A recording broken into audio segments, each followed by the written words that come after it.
The gunshot echoed through the restaurant at 2:47 p.m. on a Thursday, and Elena Brooks, 30 years old, invisible to most of the world, made a choice that would destroy her old life forever. She threw herself in front of a stranger's child. The bullet tore through her shoulder. Blood pooled on cracked linoleum. And the man whose daughter she saved? Adrian Cole didn't just have money. He had the kind of power that could rebuild a person's entire existence or ruin it. But before we get to that moment, before the chaos and the blood and the choice that changed everything, you need to understand who Elena was before she became a headline. Drop a comment with your city so I can see how far this story travels. Hit that like button. And settle in, because this one's a ride. The morning Elena Brooks turned 30, she woke up to the sound of her mother coughing in the next room. Not the polite kind of cough you stifle in a movie theater. The deep, rattling kind that meant another trip to the ER was probably coming. Another bill she couldn't pay stacking on top of the others. Elena lay in her narrow bed, barely wide enough for one person, springs digging into her back, and stared at the water stain on the ceiling that looked like a lopsided heart. She'd stopped making birthday wishes years ago. "Elena?" Her mother's voice was thin, threaded through with exhaustion. "Coming, Mom." Elena rolled out of bed, her feet hitting the cold floor of the studio apartment she shared with her mother in a building that should have been condemned a decade ago. The heat barely worked. The landlord never answered his phone, and the neighbors upstairs seemed to move furniture at 2 in the morning as a hobby. But it was home, or at least it was what she could afford. She pulled on her waitress uniform, black pants that were getting shiny at the knees, white button-down that she'd bleached so many times the fabric was starting to go transparent. Her reflection in the bathroom mirror was brief, practiced. She didn't linger. Hadn't in years. Brown hair pulled back in a ponytail. No makeup. She'd learned early that trying to look pretty just invited the wrong kind of attention from customers. Face scrubbed clean, invisible. That was safer. "Did you take your meds?" Elena asked, pushing open the door to her mother's room. Margaret Brooks was 58 but looked 70. Lung disease didn't care about fairness. It had taken a vibrant woman who used to dance in the kitchen while making dinner and turned her into someone who struggled to walk to the bathroom. "Can't afford a refill till next week," Margaret said, not meeting her daughter's eyes. Elena's jaw tightened. "Mom, don't start. We've got food, we've got a roof, the meds can wait a few days." They couldn't. They both knew it. But this was an old argument, worn smooth by repetition. Elena checked the time on her phone, a cracked screen she'd been meaning to replace for 8 months, and grabbed her coat. "I work till close tonight. Mrs. Chen from downstairs said she'd check on you around 6. "I don't need a babysitter." "I know, but I need to know you're okay." Margaret's expression softened. "You're a good girl, Elena." "I'm 30, Mom. Not exactly a girl anymore." "You'll always be my girl." Elena kissed her mother's forehead and left before the tightness in her chest could turn into something messier. The restaurant was called Rosie's. Not because anyone there was named Rosie, but because the previous owner had named it after his daughter before gambling away the business and disappearing into whatever hole people like that disappeared into. The new owner, Tommy Chen, had kept the name because changing the sign cost money. Elena had worked there for 6 years. 6 years of grease-stained aprons and burnt coffee and customers who snapped their fingers like she was a dog. 6 years of smiling when she wanted to scream, of pretending she didn't notice when men old enough to be her father stared at her chest, of scraping together tips that barely covered groceries. She'd had dreams once, big, stupid, impossible dreams. She was going to be an artist. She was going to live in a loft with huge windows and northern light. She was going to paint things that made people feel something true. She'd been accepted to the School of the Art Institute of Chicago with a partial scholarship. She'd been so close. Then her father died. Heart attack at 52, gone before the ambulance arrived, and her mother got sick. And the medical bills started piling up, and the scholarship didn't cover enough, and there was no one else, and dreams were a luxury Elena Brooks couldn't afford. So she'd put down the paintbrush and picked up a notepad for taking orders. That was a decade ago. "You're late," Tommy said when she walked in through the back door. "By 3 minutes." 3 minutes is late. Elena tied on her apron without responding. Tommy liked to bark, but he was mostly harmless. Mostly. He paid under the table, which meant no benefits, no sick days, no anything. But he didn't ask questions, and he let her pick up extra shifts when she needed them. The restaurant was empty. It usually was until the lunch rush hit around 11:30. Rosie's wasn't the kind of place people went for special occasions. It was the kind of place people went when they were broke or desperate or didn't know the neighborhood. Vinyl booths patched with duct tape, fluorescent lights that flickered, a jukebox in the corner that hadn't worked since 2015. The whole place smelled like old grease and bleach. "Table 4's been nursing one coffee for an hour," Tommy said, nodding toward a man in his 60s reading a newspaper. "Try to upsell him on something." "He's on a fixed income, Tommy. And I'm running a business, not a charity." Elena grabbed the coffee pot and made her rounds, refilled the old man's cup without comment, took an order from a construction worker who barely looked at her, wiped down tables that were already clean because standing still meant thinking, and thinking meant remembering all the things she'd given up. The lunch rush came and went, mediocre, forgettable. And then, at 1:47 p.m., the door opened and everything changed. He didn't belong there. That was Elena's first thought when Adrian Cole walked into Rosie's with his daughter. He looked like someone who ate at restaurants with wait lists and sommeliers, not places where the ketchup bottles were refilled from industrial-sized containers in the back. Tailored coat, expensive watch, the kind of haircut that cost more than Elena made in a week.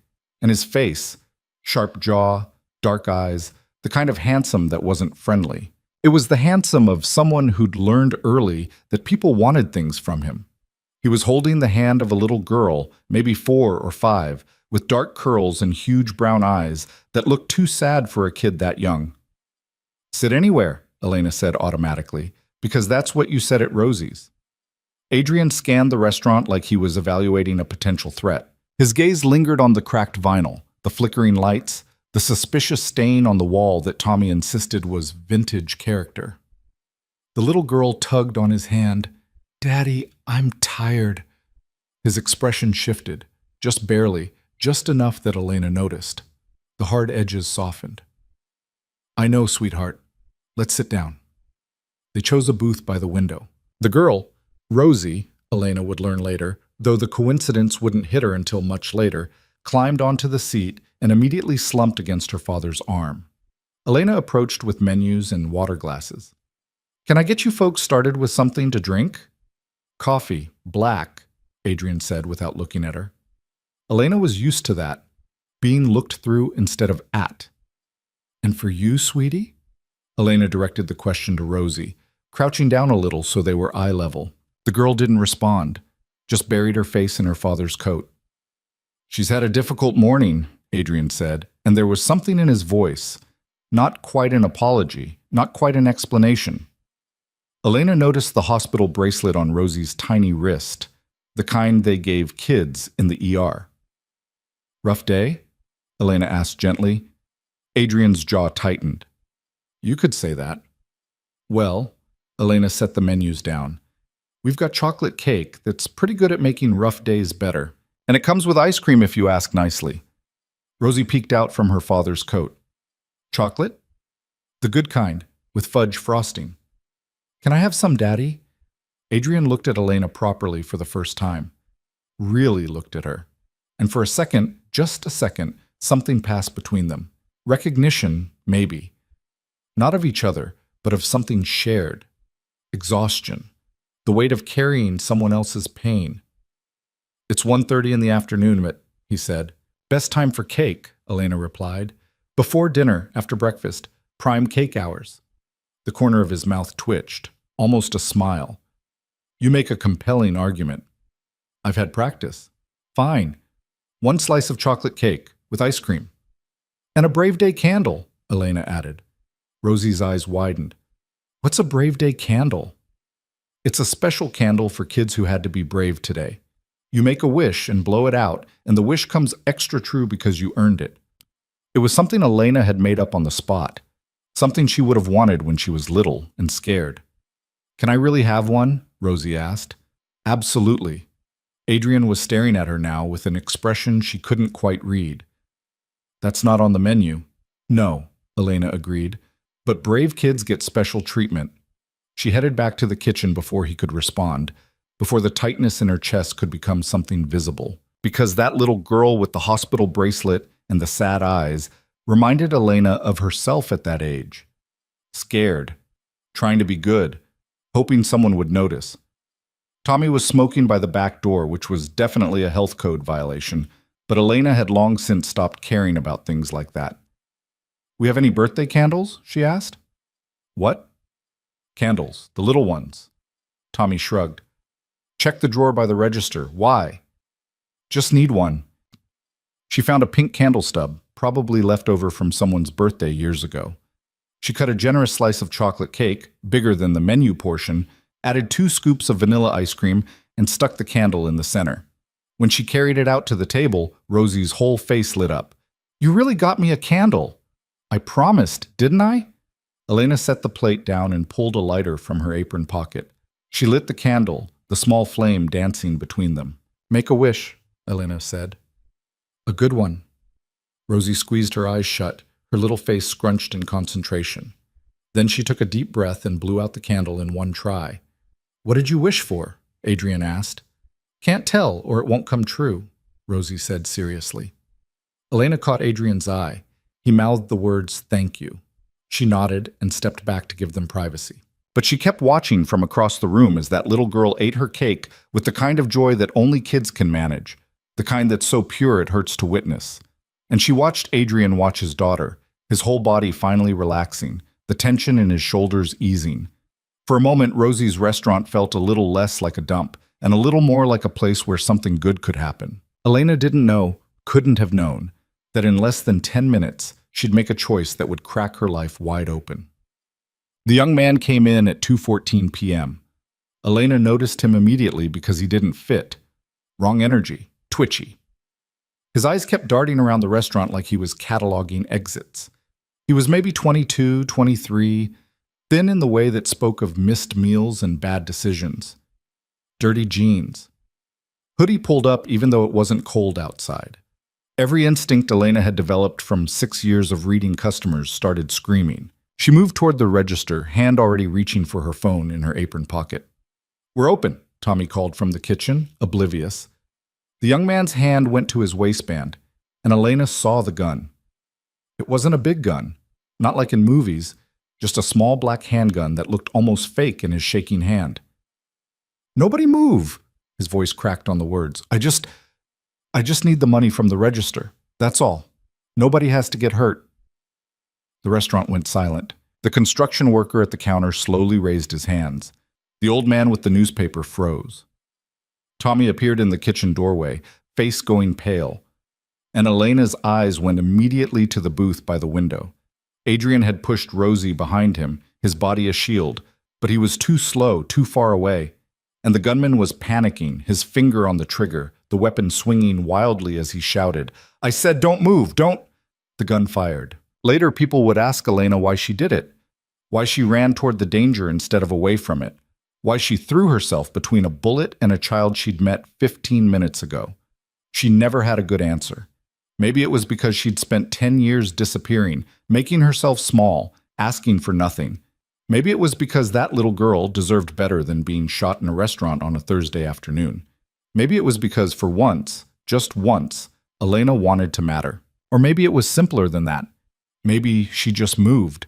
The bullet hit her left shoulder, spinning her backward. The pain came a second later, white-hot, blinding, the kind of pain that doesn't feel real. She hit the floor hard. Somewhere far away, someone was screaming. The construction worker tackled the gunman. Tommy was shouting into a phone, and Adrian Cole was suddenly there, kneeling beside her, his hands pressing against her shoulder. "Stay with me," he said, and his voice sounded like it was coming from underwater. "Elena, your name tag says Elena. Stay with me." "Is she okay?" Elena managed to ask. "The little girl, is she—" "She's fine. Because of you, she's fine." Elena's vision was starting to blur at the edges. "Good. That's good. Don't close your eyes. Look at me. Stay here." But the edges were getting darker, and the pain was fading into something distant and cold, and Elena thought maybe this wasn't the worst way to go. Doing something that mattered, saving someone. The last thing she saw before the darkness took her was Adrian's face above hers, and the way he looked at her, really looked at her, like she was someone worth seeing. Elena woke up 3 days later in a hospital room that was too nice to be covered by the insurance she didn't have. The first thing she noticed was the pain, dull, throbbing, centered in her left shoulder. The second thing was the flowers, dozens of arrangements crowding every available surface. The third thing was Adrian Cole, asleep in a chair beside her bed. He looked terrible, unshaved, rumpled, his expensive clothes wrinkled like he'd been wearing them for days. Elena tried to sit up and immediately regretted it. The pain spiked, sharp enough to make her gasp. Adrian's eyes snapped open. "Don't move, you'll tear your stitches." "What?" Her voice came out as a rasp. "What happened?" "You got shot saving my daughter's life." He leaned forward, elbows on his knees. "The bullet went through your shoulder, missed the major arteries, but you lost a lot of blood. You've been unconscious for 3 days. 3 days? The doctor said it was touch and go for a while, but you're stubborn, apparently. Elena's mind was struggling to catch up. My mom, She's here. She's been here the whole time. I sent her to get food about an hour ago. I can't afford this. The words came automatically. This room, the care, I don't have insurance that covers. It's handled. You can't. I can, and I did. Adrian's voice was firm. You took a bullet for my daughter. The least I can do is make sure you don't go bankrupt recovering from it. Elena closed her eyes. This wasn't real. Couldn't be real. People like Adrian Cole didn't sit beside hospital beds of people like her. Why are you here? She asked. Where else would I be? I don't know. Anywhere. Everywhere. You don't know me. You saved Rosie's life. That doesn't mean you owe me. It means everything. His voice cracked just slightly. Do you have any idea what you did? That bullet was headed straight for her. If you hadn't moved, if you hadn't been exactly where you were... He stopped, cleared his throat, looked away. I just reacted, Elena said quietly. Most people don't. Most people freeze. You didn't. The door opened and a nurse came in with Margaret Brooks right behind her. Elena's mother looked a decade older than she had 3 days ago, her eyes red from crying. Baby. Margaret rushed to the bedside, careful not to jostle Elena's shoulder. Oh, thank God, you scared me half to death. I'm okay, Mom. You got shot. But I'm okay. Margaret cupped Elena's face with shaking hands. Don't you ever do anything like that again. You hear me? Don't you dare. Can't promise that. Elena Marie Brooks, I love you, Mom. Margaret dissolved into tears. Adrian stood, giving them space. I'll let you two have some time. But Elena, there are some people outside who'd like to meet you, when you're ready. People? A lot of people. He hesitated. The story made the news. You're kind of famous. Yeah, famous was an understatement. The shooting at Rosie's had gone viral. Someone had captured the whole thing on their phone, shaky footage of Elena throwing herself in front of Rosie, the gunshot, Adrian kneeling beside her. Waitress saves billionaire's daughter was the headline on every news site. Elena's face was everywhere. Her picture from the restaurant's employee file, grainy and unflattering, was being shared thousands of times. The hospital had to hire security to keep reporters out of her room. And the visitors kept coming. The mayor showed up with a proclamation. A local news anchor wanted an exclusive interview. A talent agent left a business card. Strangers sent flowers and cards and offers of money. It was overwhelming, surreal. Elena kept waiting to wake up and find herself back in her cramped apartment, this whole thing just a fever dream. But Adrian kept coming back, every morning, every evening. Sometimes with Rosie, who would climb carefully onto the bed and tell Elena about her day. Sometimes alone, when Rosie was with her grandmother. He never stayed long, never pushed. Just checked in, made sure she had everything she needed, and left. On the 5th day, when the worst of the pain had subsided and Elena could sit up without wanting to scream, Adrian brought coffee from a place that definitely wasn't the hospital cafeteria. Thought you might want something that doesn't taste like cardboard, he said, handing her a cup. You didn't have to do that. I wanted to. They sat in comfortable silence for a moment, Elena sipping her coffee and trying not to think about how much this probably cost. Can I ask you something? Adrian said finally. Sure. Why did you do it? And don't say you just reacted. I've watched the footage. You saw the gun, you saw where it was pointing, and you ran toward it. That's not instinct, that's a choice. Elena stared into her coffee. You ever feel invisible? What? Invisible. Like you could disappear tomorrow, and the world would just keep spinning like you were never there. Adrian's expression shifted. Yes. Actually, I have. I felt like that for 10 years. Ever since I gave up art school to take care of my mom, every day I wake up, go to work, come home, and nobody notices. I'm just the waitress who refills your coffee. I don't matter. Elena. But that day, in that moment, I mattered. That little girl needed someone, and I was there, and I could help. For once in my life, I could actually make a difference. She looked up at him. So yeah, I chose it. I'd choose it again. Adrian was quiet for a long moment. You're wrong about one thing. What's that? You've always mattered. You just didn't have anyone around who bothered to see it. The words hit harder than they should have. Elena had to look away before the tears came. Rosie wants to know when you're coming home, Adrian said, changing the subject with the grace of someone who recognized when to retreat. She's convinced we need to have a proper thank you party, with cake, and apparently a Brave Day crown made of construction paper. Elena laughed, then winced as the movement pulled at her stitches. Tell her I'd be honored. The doctors say you can be discharged in a few days. Do you have somewhere safe to go? Somewhere you can recover properly? Elena thought of her apartment, the broken heat, the neighbors, the narrow bed, her mother's cough. I'll be fine. Adrian gave her a look that said he saw right through the lie. What if I had another option? I'm not taking your money. It's not money, it's a place to stay. Just for a few weeks until you're healed.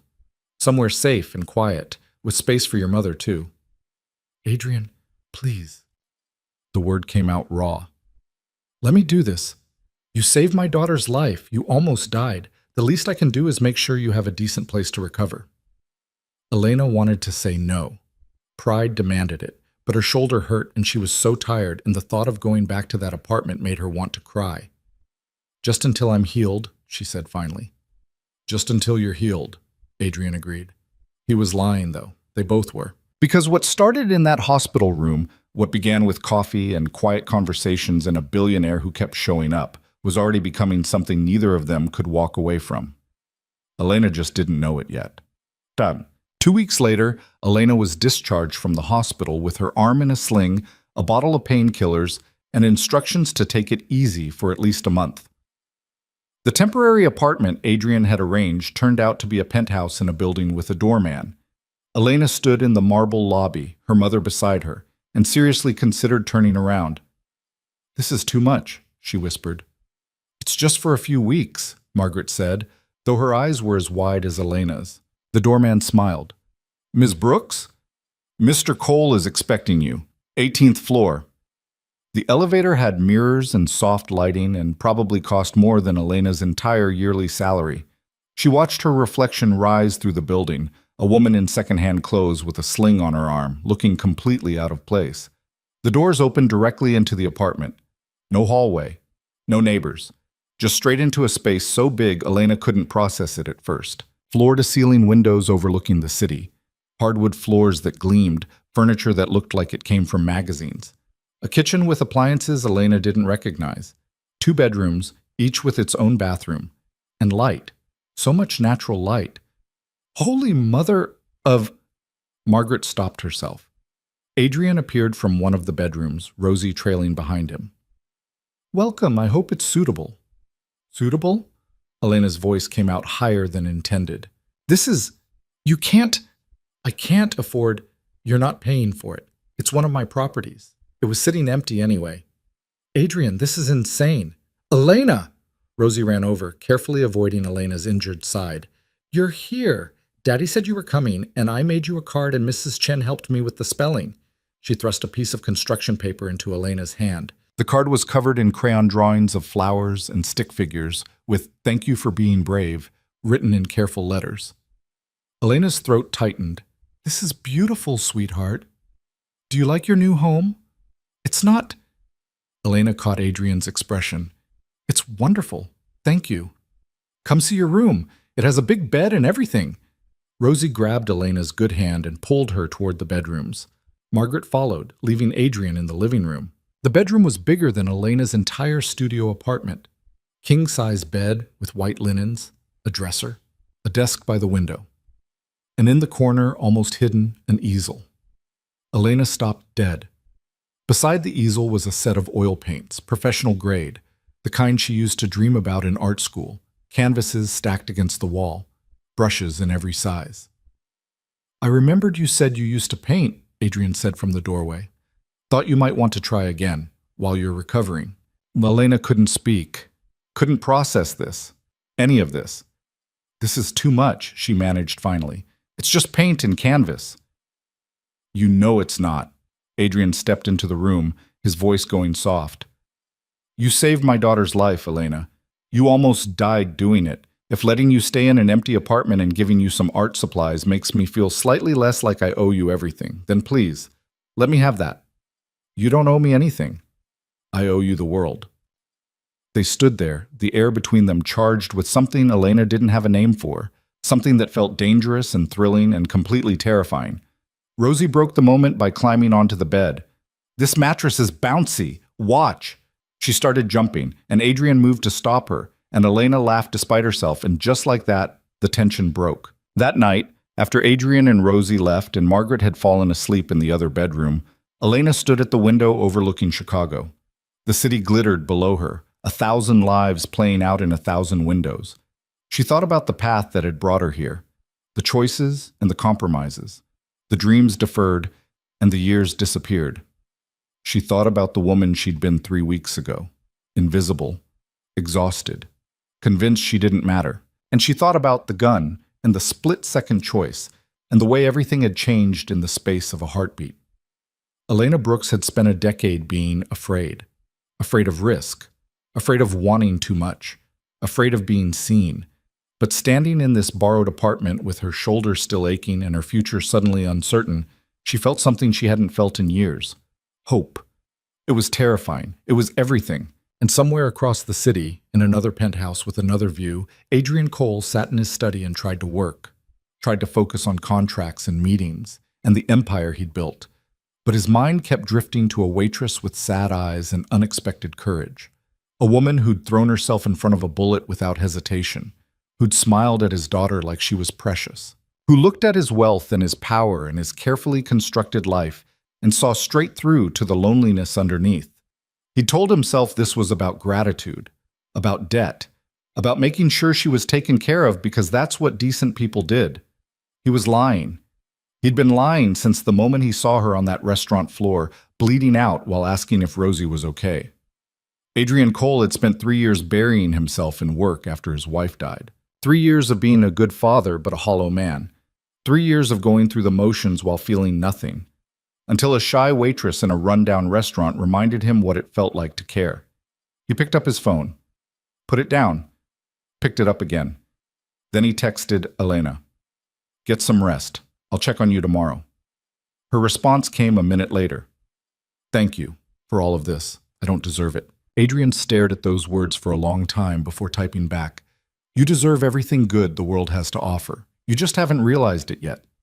He didn't send it. Instead, he wrote, sleep well. And in their separate corners of the city, two people who'd collided by chance and circumstance lay awake in the dark, thinking about each other and pretending they weren't. The story was just beginning. But the ending, the real ending, with all its complications and heartbreak and unexpected joy, was already being written in the space between what they wanted and what they thought they deserved. Elena Brooks had saved a little girl's life. She didn't know yet that she was about to save her own. The first morning in the penthouse, Elena woke up disoriented. The bed was too soft. The room was too quiet. For a panicked moment, she thought she'd died in the hospital, and this was some kind of afterlife waiting room. Then her shoulder throbbed, and reality came flooding back. She was in Adrian Cole's apartment, living in a space that probably cost more per month than she'd earned in the past year, sleeping in sheets with a thread count she didn't know existed. The clock on the nightstand read 6:47 a.m., old habits. Even with nowhere to go, her body still woke her up for the breakfast shift at Rosie's. Elena sat up carefully, testing her range of motion. The pain was better than yesterday. The doctors said she'd been lucky. The bullet had missed bone, missed major nerves. Give it time, they said. Physical therapy. Rest, rest. Like that was something Elena knew how to do. She padded out to the kitchen in the t-shirt and sweatpants her mother had packed from their apartment. The morning light was pouring through those massive windows, turning the whole space gold. Margaret was already up, standing at the counter with a cup of coffee, staring out at the view like she couldn't quite believe it was real. "You're up early," Elena said. Her mother turned, smiling. "Old habits. Besides, I didn't want to waste a single minute of this. When are we ever going to live somewhere like this again?" "Mom, I know, it's temporary, but that doesn't mean I can't enjoy it." Margaret poured Elena a cup of coffee without asking. "How's the shoulder?" "Sore, but okay." They stood together at the window, drinking coffee in silence. Below them, the city was waking up. Cars and buses and people moving through their lives, unaware that 18 floors above them, a waitress and her sick mother were living in a penthouse they didn't belong in. "You need to call Tommy," Margaret said. "Let him know what's happening." Elena's stomach twisted. She'd been avoiding that conversation. "I will." "When?" "Soon." "Elena, what am I supposed to say?" "Hey, Tommy, I got shot. I'm living in a billionaire's apartment. I'll be back when my shoulder heals. He's going to think I've lost my mind." "He's going to think you're recovering from a gunshot wound, which you are." Margaret set down her coffee cup. "You can't just disappear on him. He needs to know if you're coming back." The question hung in the air between them. If she was coming back, Elena had been telling herself this was temporary. A brief detour while she healed, then back to real life. Back to the restaurant, and the bills, and the endless grind of survival. But standing in this apartment with natural light and space to breathe, the thought of going back felt like drowning. "I'll call him today," Elena said. She didn't. Instead, she spent the morning exploring the apartment like a guest in a museum, opening cabinets filled with expensive dishes, running her hand along furniture that probably cost more than a car, standing in the second bathroom, and trying to process that she had access to this much space. Around noon, her phone buzzed. A text from Adrian. "How are you feeling?" Elena stared at the message for a full minute before typing back. "Better, thank you. Rosie wants to know if you like grilled cheese sandwiches. Who doesn't like grilled cheese? She's very particular about the cheese-to-bread ratio. I've been warned not to embarrass her with subpar technique." Elena found herself smiling. "Tell her I have complete faith in her grilled cheese abilities. She'll be relieved. We'll be by around 2 if that works for you." Elena's heart did something complicated. "You don't have to keep checking on me." "I know. See you at 2. Margaret noticed her staring at her phone. "Adrian? Him and Rosie are coming by." "Again?" "He's just being nice." Her mother gave her a look that Elena pretended not to see. They arrived at 2:03. Adrian in dark jeans and a sweater that probably cost what Elena used to make in a month. Rosie in overalls and light-up sneakers carrying a lunchbox decorated with unicorns. "I brought supplies," Rosie announced, marching straight to the kitchen. "Daddy said your kitchen has a stove that's fancier than ours, but I told him grilled cheese doesn't care about fancy, it cares about love." Adrian caught Elena's eye. "She's been practicing that line all morning." "It's a good line." They gathered in the kitchen, all of them, Margaret included, and watched Rosie direct the grilled cheese operation with the seriousness of a general planning a campaign. "Butter on both sides of the bread," she instructed. "That's non-negotiable." "Noted," Adrian said, buttering bread with careful precision. "And the cheese has to be American. I know fancy people use other kinds, but those are wrong." Elena bit back a laugh. "American cheese it is. And you have to flip it exactly 2 times, not 3, not 1. 2. "She's very specific," Adrian murmured. "I can hear you, Daddy." They made 4 sandwiches, golden and perfect, the cheese melting out the sides just right. Rosie insisted they eat at the table by the window with napkins and everything, like this was a proper restaurant. "This is the best grilled cheese I've ever had," Elena said, and she wasn't lying. Maybe it was the company. Maybe it was the light. Maybe it was just that she couldn't remember the last time someone had made her lunch. "Really?"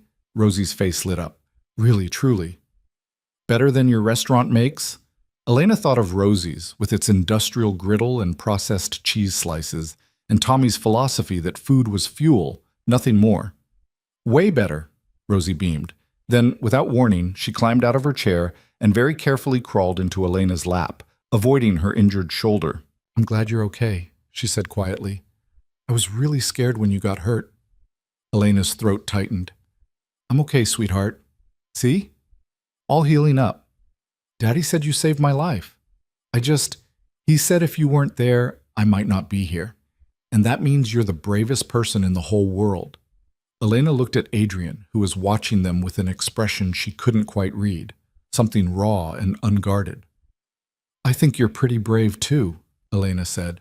Hospital visits are scary. You handled it like a champion. That's what Daddy said, but I cried. Brave people cry. That's how you know they're being brave. They're scared, but they do the thing anyway. Rosie considered this. Are you scared sometimes? All the time. But you still do things. I try to. Rosie nodded, satisfied with this answer, and settled against Elena's chest like she belonged there. Margaret excused herself to lie down. Her breathing had been worse lately, though she kept insisting she was fine.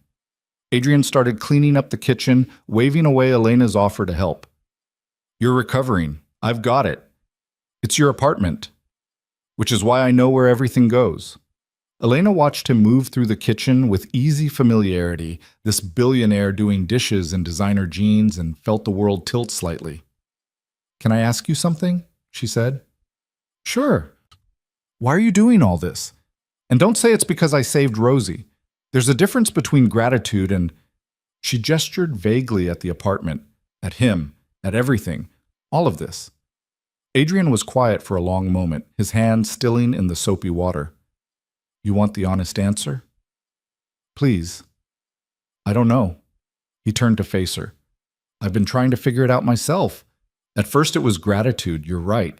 You saved my daughter's life. But then you woke up in that hospital and you were so worried about your mom, about the bills, about taking up space, and I realized you'd spent your whole life making yourself small so other people would be comfortable.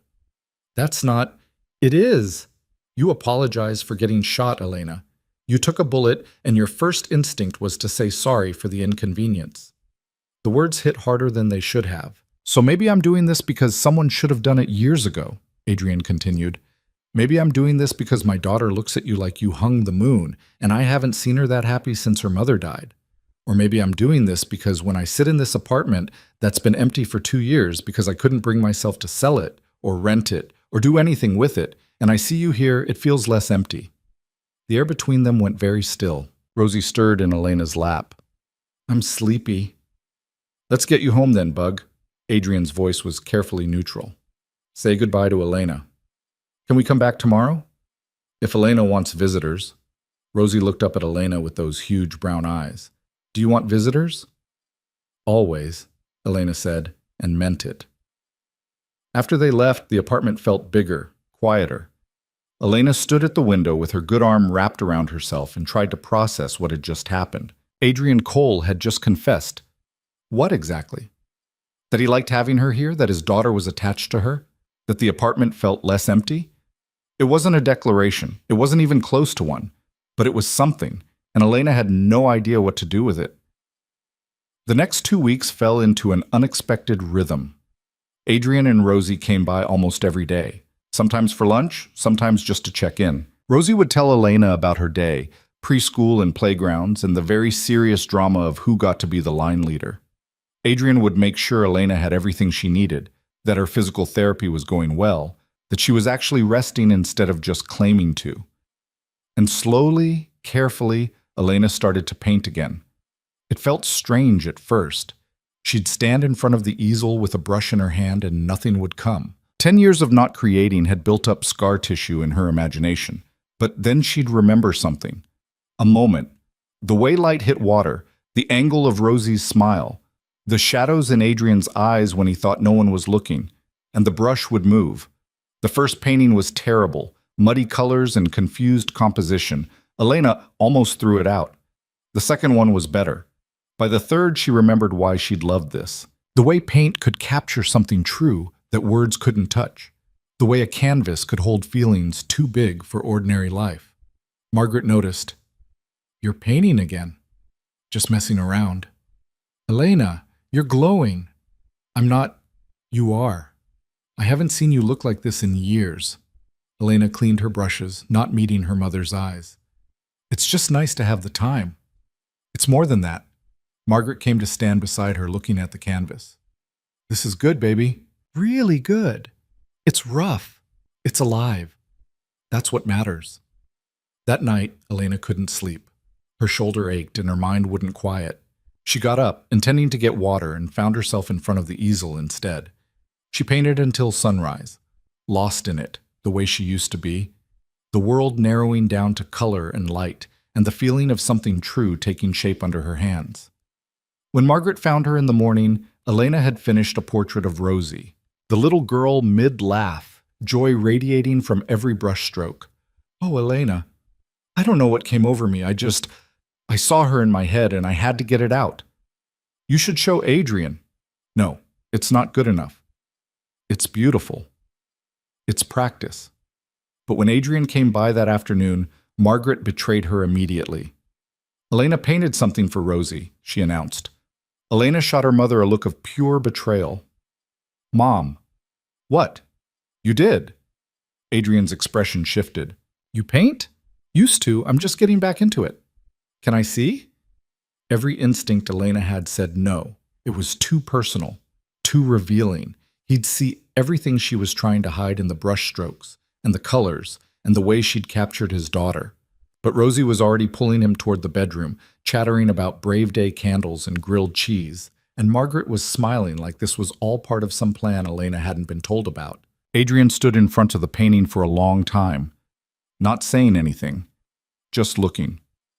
"Adrian," Elena said finally, "if you hate it—" "I don't hate it." His voice came out rough. "When did you do this?" "Last night. I couldn't sleep." "You captured her perfectly. That smile, that's exactly—" He stopped, cleared his throat. "This is really good, Elena. Like gallery good." "It's not—" "I'm serious. I know art. I collect it. This is special." Elena felt her face heat. "It was just something I needed to do." "Can I buy it from you?" "What? No." "Why not?" "Because it's a gift. You can't buy a gift." "Then can I have it? For Rosie's room?" The thought of her work hanging in their home made Elena's heart do something complicated. "If you really want it." "I really want it." Rosie appeared in the doorway. "That's me. Elena, that's me." "It is you, Bug," Adrian confirmed. "I look so happy." "That's because Elena sees you the way you really are." He was looking at Elena when he said it, and the weight of that look made her breath catch. That night, after they left, Elena stood in front of her easel and started another painting.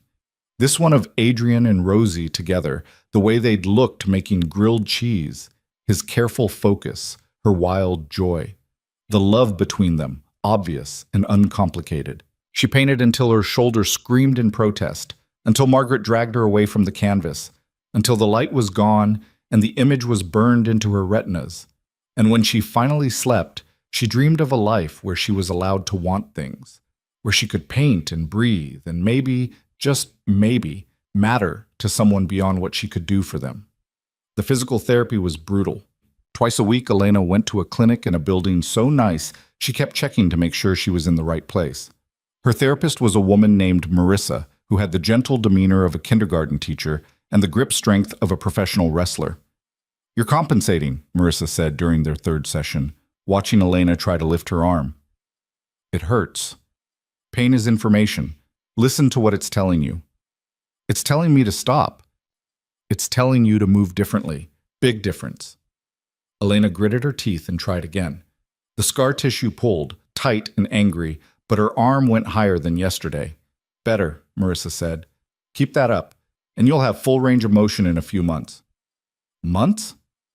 "Gunshot wounds don't heal overnight. You want to do this right, or do this fast?" "Right," Elena admitted. "Good answer." On the way back to the apartment, Elena's phone rang. Tommy. She'd been avoiding his calls for 2 weeks, letting them go to voicemail, telling herself she'd call back later. But standing on a street corner in a neighborhood she didn't belong in, with her arm aching and her future uncertain, she answered, "Tommy? Jesus Christ, Elena, I thought you were dead.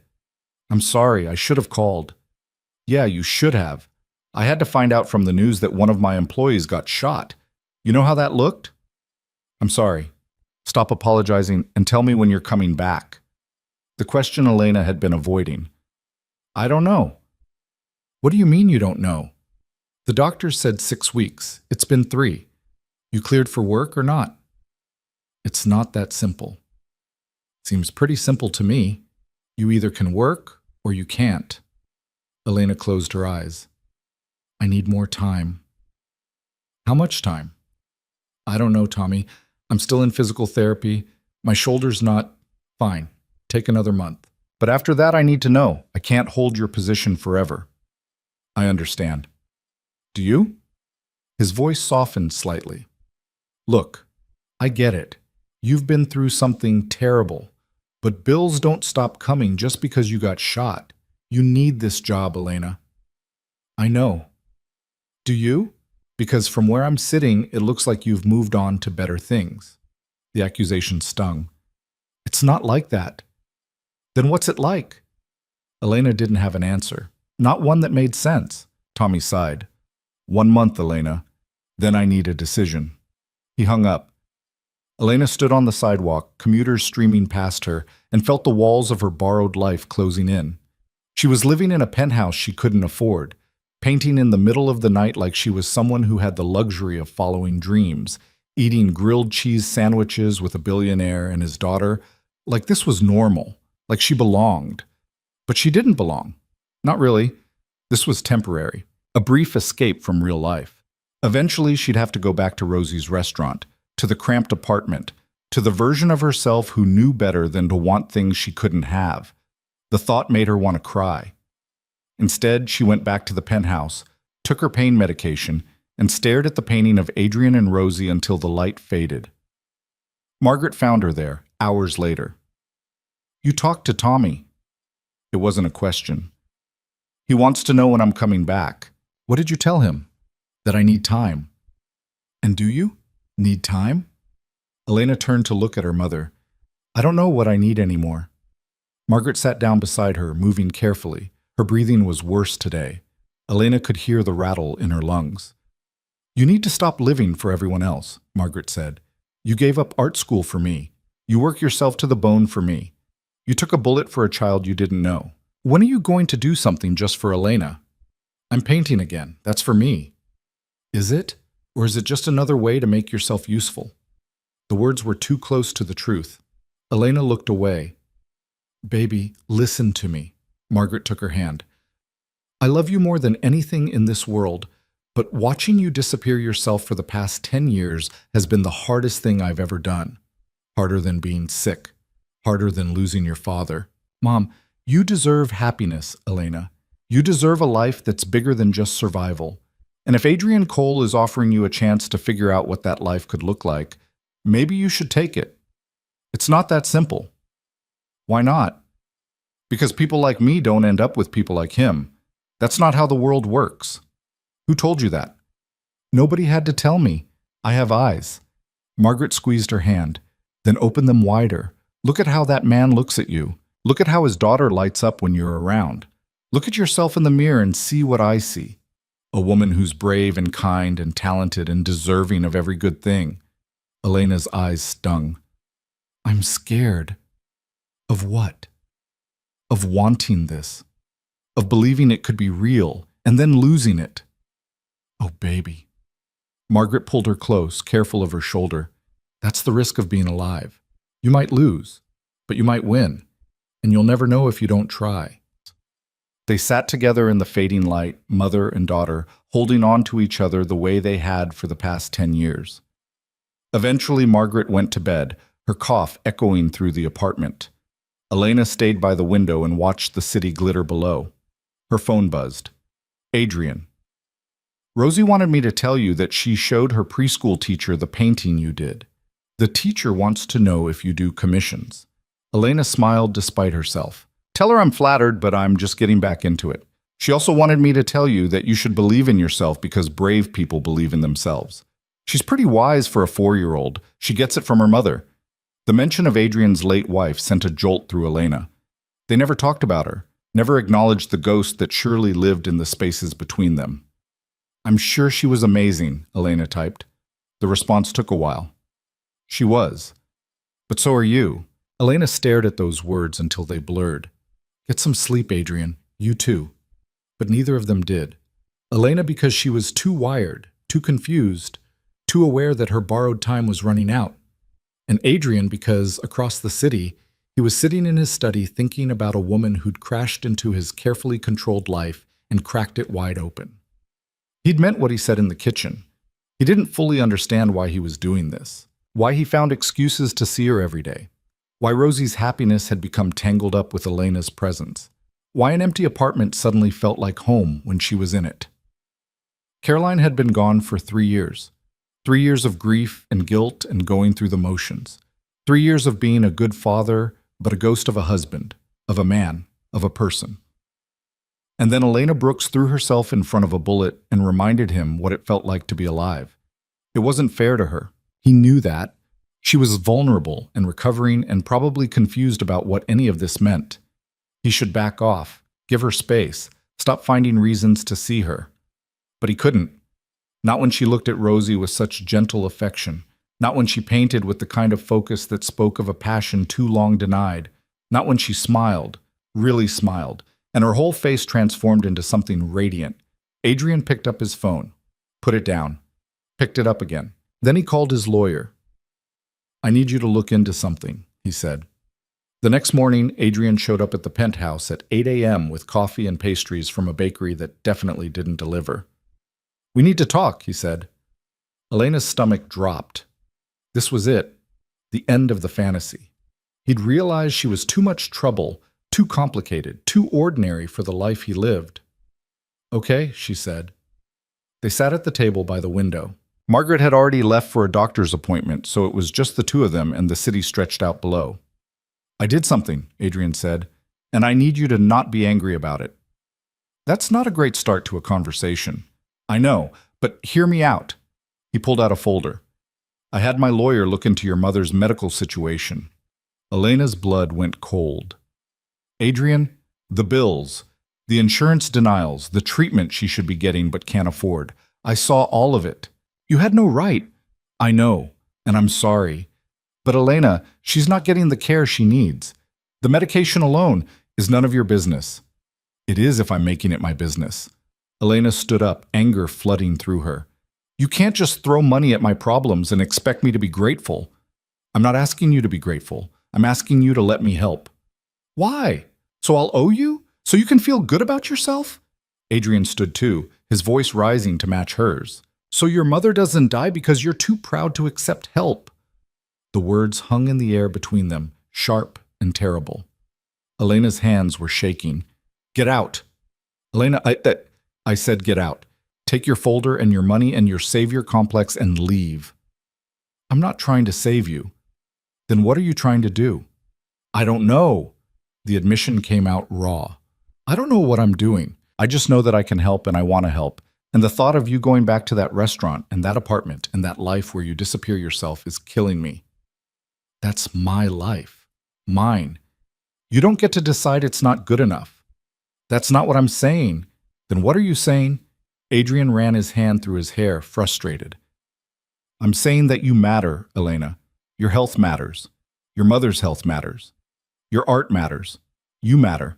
To who? To you? She laughed, bitter. We met a month ago, Adrian. You don't know me. I know you threw yourself in front of a bullet for my daughter. So that's what this is? Repaying a debt? No, it's... He stopped, started again. When Caroline died, I shut down. Completely. I went through the motions of being Rosie's father, but I wasn't really there. And then you happened, and suddenly I'm feeling things again, caring about things again. And maybe that's selfish. Maybe I'm using you to feel human, but I don't think that's all it is. Elena's anger was cracking, revealing the fear underneath. What else is it then? I think I'm falling for you. The admission hit like a physical blow. You can't. I can. I am. Adrian, you're grieving. You're confused. I'm a lot of things, but I'm not confused about this. Elena backed away from him, her good hand pressed to her chest. This isn't real. It can't be. Why not? Because people like you don't fall for people like me. Because this apartment and the painting supplies and the lunches with Rosie, it's all a fantasy. And fantasies end. It doesn't have to. Yes, it does. I have to go back to work. My mom needs care I can't afford. I'm a waitress with a high school education and medical debt and no prospects. What kind of future do you think we have? Adrian crossed the room, stopping just short of touching her. Whatever kind we choose. That's not how the world works. It's how my world works. Your world. Elena laughed, and it came out broken. That's exactly the problem. You have a world. I have a job I hate in a restaurant that's probably going to be torn down. We're not the same. I never said we were. Then what are you saying? I'm saying stay. Don't go back to the restaurant. Don't go back to making yourself small. Stay here, paint, figure out what you want your life to look like. And let you pay for everything? Become your charity case? You're not a charity case. Then what am I? Adrian's jaw clenched. You're the woman I can't stop thinking about. You're Rosie's favorite person. You're someone who deserves better than what you've been settling for.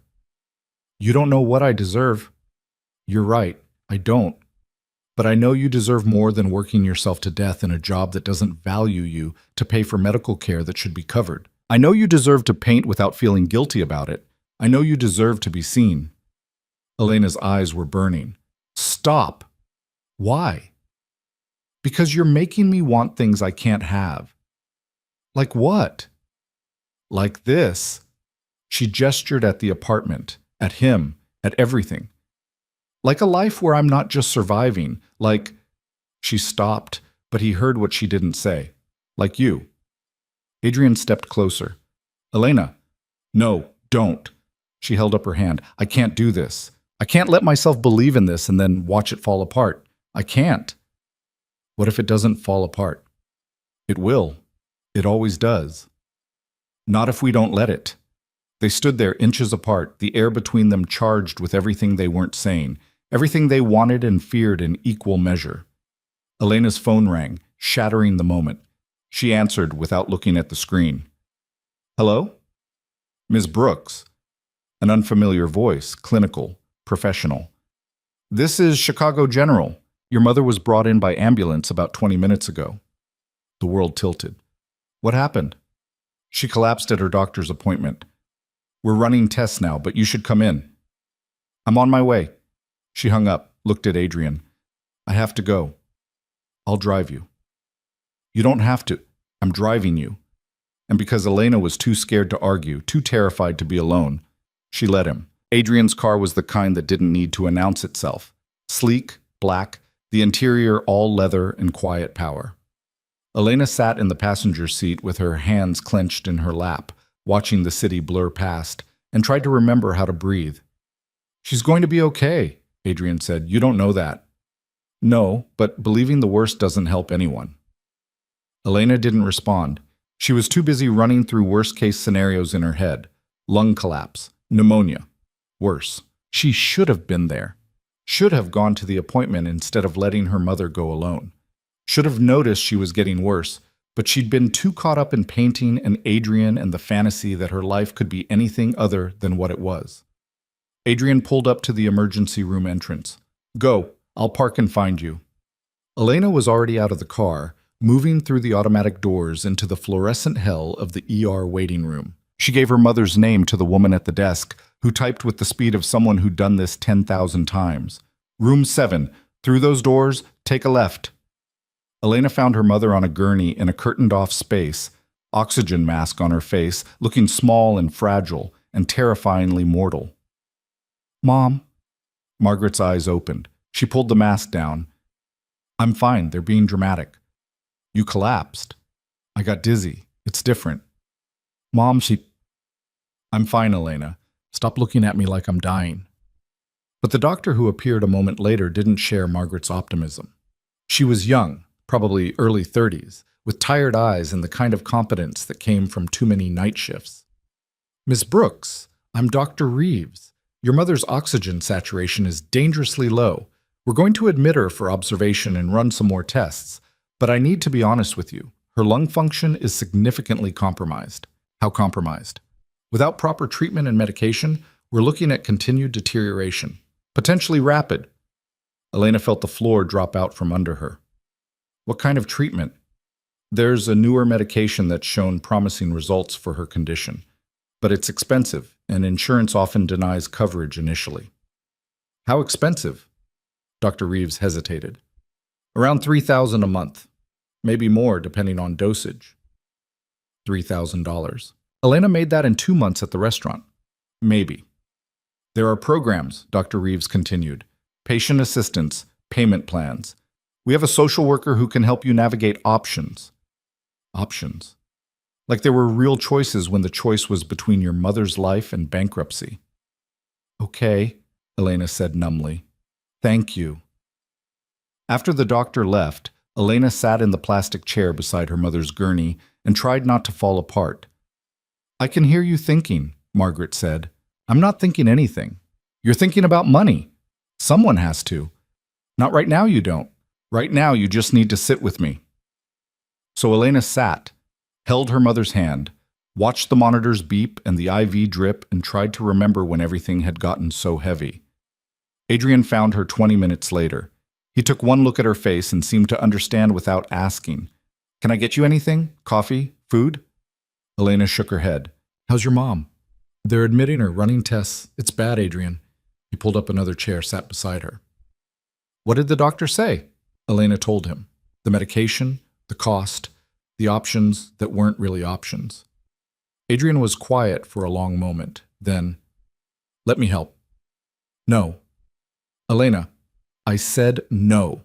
This is exactly what I was talking about. You can't just fix everything with money. I'm not trying to fix everything. I'm trying to help with one specific thing. It's the same. It's not. Margaret's voice came from the gurney, oxygen mask muffling the words. For the love of everything holy, let the man help. Mom, Elena Marie Brooks, I did not raise you to be this stubborn. If Adrian wants to help, let him help. It's charity. It's kindness. There's a difference. I can't pay him back. Did he ask you to? Margaret pulled down the oxygen mask. Adrian, are you asking my daughter to pay you back? No, ma'am. See? Not charity. Just a person helping another person because he can. Elena looked between them. You're ganging up on me. Damn right we are, Margaret said. Now, stop being proud and start being practical. Adrian reached over and took Elena's hand. Let me do this, please. I can't make her better. I can't take away the fear, but I can make sure she gets the treatment she needs. Let me do that one thing. Elena's defenses were crumbling. She was so tired of carrying everything alone, so tired of choosing between impossible options, so tired of watching her mother suffer while she stood by helpless. Okay, she whispered. Adrian's grip tightened on her hand. Okay? Okay, help! He stood immediately, already pulling out his phone. I'll talk to the hospital administration. Make sure they know money isn't an issue. Get her moved to a private room. Adrian, the rooms up there are quieter. Better for recovery. He was already walking away, phone to his ear, leaving Elena alone with her mother and the weight of what she'd just accepted. You love him, Margaret said. What? Don't what me. You love him. I barely know him. You know enough. I've seen how you look at each other. Elena's face burned. It's not like that. Then what's it like? I don't know. Complicated. The best things usually are. Within an hour, Margaret was moved to a private room on the 4th floor. It had a window with actual sunlight, a real chair that converted to a bed, and a TV that wasn't from 1995. Adrian handled everything with the quiet efficiency of someone used to making problems disappear. He spoke to doctors, nurses, administrators, made calls, signed forms. By the time the sun set, Margaret had been examined by 3 specialists and had a treatment plan that Elena couldn't have afforded in 10 lifetimes. Thank you, Elena said when they were alone in the hallway. I can't. You don't have to say anything. Yes, I do. This is your... Adrian took her shoulders gently, careful of her injured side. Your mother is going to get better. That's all that matters. It's not all that matters. You barely know us. You don't owe us this. I'm not doing it because I owe you. I'm doing it because I want to. Why? Because watching you carry this alone is killing me. Because your mother deserves to breathe without pain. Because... He stopped. Started again. Because I care about you, Elena. More than I should, probably. More than is smart. But I do. Elena's eyes stung. I'm scared. Of what? Of this, of you, of wanting something and then losing it. What if you don't lose it? That scares me more. Adrian pulled her close, and Elena let herself lean into him, just for a moment, just long enough to remember what it felt like to not carry everything alone. They stood like that in the hospital hallway while staff moved around them and machines beeped and the world kept spinning. Eventually, Elena pulled back. I should stay with her tonight. I'll bring you some things, clothes, toothbrush, whatever you need. You don't have to... Elena, let me help. So she did, because she was out of fight.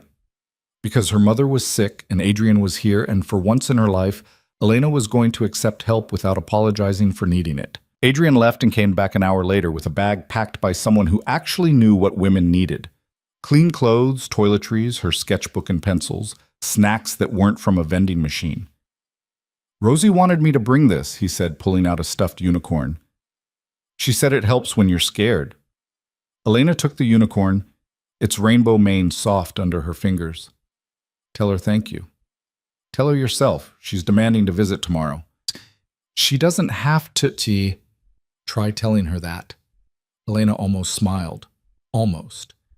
Adrian left around 9 after making sure she had everything she needed. Elena curled up in the chair that became a bed, watching her mother sleep, and tried to process the last 12 hours. This morning, she'd been arguing with Adrian about charity and pride and all the reasons this couldn't work. Tonight, he'd saved her mother's life. No. Not saved. Not yet. But given her a chance. Given them both a chance. Elena pulled out her sketchbook. Drew until her hand cramped and her eyes burned. Drew her mother sleeping. Drew the hospital room. Drew the way fear and gratitude could exist in the same breath. She fell asleep with the pencil still in her hand and woke to sunlight and a nurse checking vitals. Your mom's oxygen levels are already improving, the nurse said. The new medication is working fast. Elena wanted to cry with relief. Margaret woke up an hour later, looking better than she had in weeks. I can breathe, she said, wonder in her voice. Elena, I can actually breathe. I know, Mom. When's the last time I could take a full breath without coughing? Elena couldn't remember. It's been a while. This medication is a miracle. It's expensive. And Adrian's paying for it. So stop feeling guilty and start feeling grateful. Elena helped her mother sit up, fluffed her pillows, poured water. The old routines of caretaking, but easier now, lighter. You need to figure out what you want, Margaret said. What? With Adrian, with your life, you can't keep living in limbo. I'm not. You are. You're waiting for permission to be happy, waiting for someone to tell you it's okay to want things. It's not that simple. It never is. But that doesn't mean you get to avoid the question. Rosie arrived at noon with Adrian and a balloon bouquet that was definitely too large for a hospital room. I brought you balloons, she announced. Daddy said you were sick, and balloons make sick people happy. Margaret smiled. They absolutely do. Thank you, sweetheart. Rosie climbed carefully onto the bed, avoiding the IV lines. Elena said brave people can be scared. Are you scared? A little bit, but I'm getting braver. That's good. Being brave is important. Rosie settled against Margaret's side like they'd known each other forever.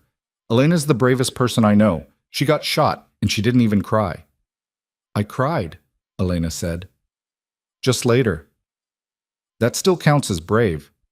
Adrian caught Elena's eye, mouthed the words, "You okay?" She nodded, and mostly meant it.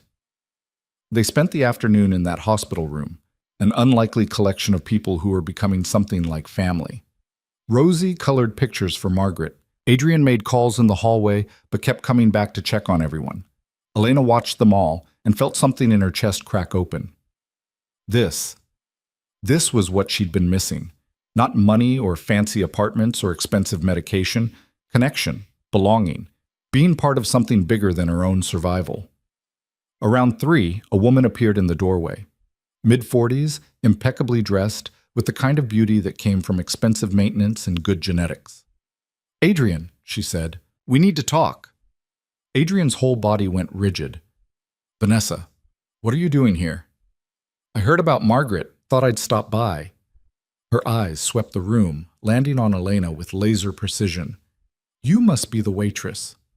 The word landed like a slap. "Vanessa," Adrian said, voice sharp. "Not now." "When then?" "You won't return my calls. You've been avoiding me for weeks." "Because we have nothing to discuss." "We have plenty to discuss." Vanessa stepped into the room uninvited. "Like why you're playing house with someone who's clearly taking advantage of your guilt." Elena stood. "Excuse me?" "You threw yourself in front of his daughter. Very heroic, very convenient. And now you're living in his apartment, he's paying your mother's medical bills, and suddenly you're part of his life. That doesn't strike you as opportunistic?" "That's enough," Adrian said. But Vanessa wasn't done. "I'm trying to protect you, Adrian. You're vulnerable right now. She sees that. She's using it. Get out. I'm your friend. I'm trying to help you see." "I said get out." Vanessa's expression hardened. "Fine. But when this blows up in your face, don't say I didn't warn you." She left in a cloud of expensive perfume and thinly veiled threats. The room was silent. Rosie looked confused. Why was that lady so mean? "Some people are just mean, Bug," Adrian said. "Don't worry about it."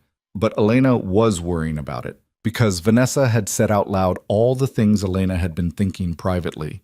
That this was too good to be true. That she didn't belong. That eventually everyone would see her for what she really was, a waitress who'd gotten lucky.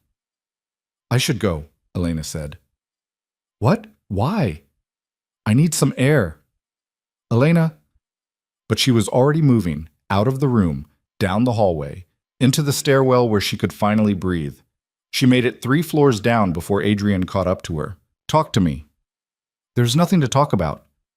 "Vanessa is wrong." "Is she?" Elena turned to face him. "Because from where I'm standing, it looks exactly like she described.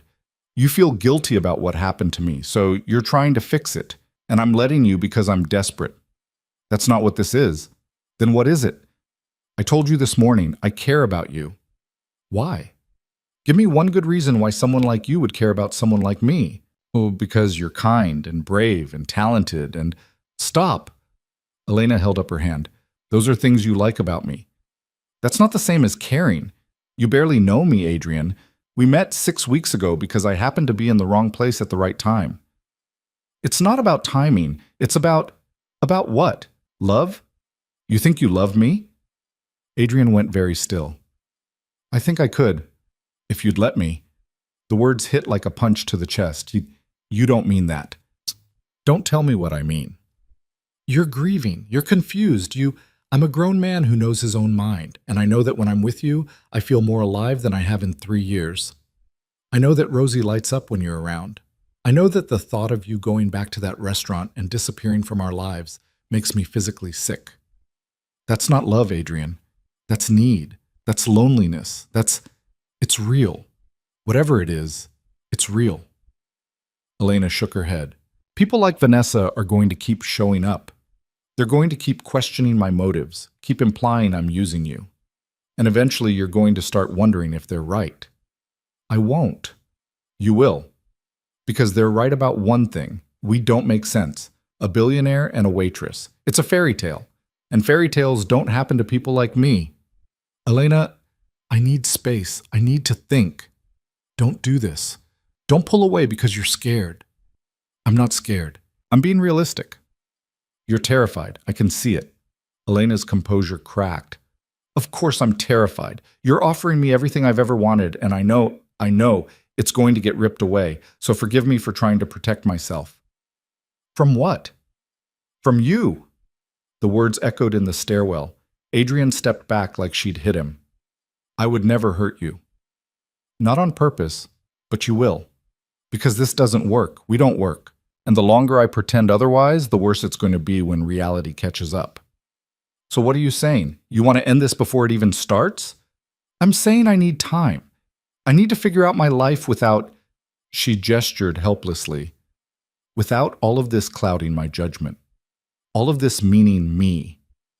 Meaning the apartment and the money and the feeling like I owe you everything. You don't owe me anything. Then why does it feel like I do? Adrian ran his hand through his hair, frustrated. What do you want from me, Elena? You want me to back off? Give you space? Pretend I don't? He stopped. Tell me what you want, and I'll do it. I want my mother to be healthy. I want to not feel like a charity case. Her voice broke. I want to believe this is real. But I can't. Why not? Because people like you don't fall for people like me. Not really. Not in a way that lasts. You keep saying that, people like you, people like me. Like we're different species. Aren't we? No. We're just two people who are terrified of the same thing. What's that? Being happy. Actually happy. And having to trust that it won't get taken away. The words landed too close to the truth. Elena wrapped her arms around herself. I can't do this right now. My mom's in the hospital. I haven't slept. I need to go back to the room. Adrian nodded slowly. Okay. But Elena, this conversation isn't over. Maybe it should be. It's not. They went back to the room in silence. Margaret took one look at their faces and knew something had shifted. Rosie was oblivious, still coloring, chattering about her day. Adrian stayed another hour, then left with Rosie. He didn't try to talk to Elena again. Didn't push. Just said goodbye to Margaret and walked out. Elena told herself this was for the best, that putting distance between them now would save everyone pain later. She didn't believe it. That night, alone in the hospital room with her mother sleeping, Elena's phone buzzed. Not Adrian. Someone she didn't know. A Chicago area code. She almost didn't answer, but something made her pick up. Is this Elena Brooks? A woman's voice, smooth, professional. Yes. My name is Jennifer Walsh. I'm a reporter with the Tribune. I was wondering if you had a few minutes to talk about your relationship with Adrian Cole. Elena's blood went cold. I don't have a relationship with Adrian Cole. That's not what my sources say. You're living in one of his properties. He's paying your mother's medical bills. You've been seen together multiple times. Who told you that? I don't reveal sources, but I'm working on a story about Adrian's personal life, and your name keeps coming up. I wanted to give you a chance to comment before we publish.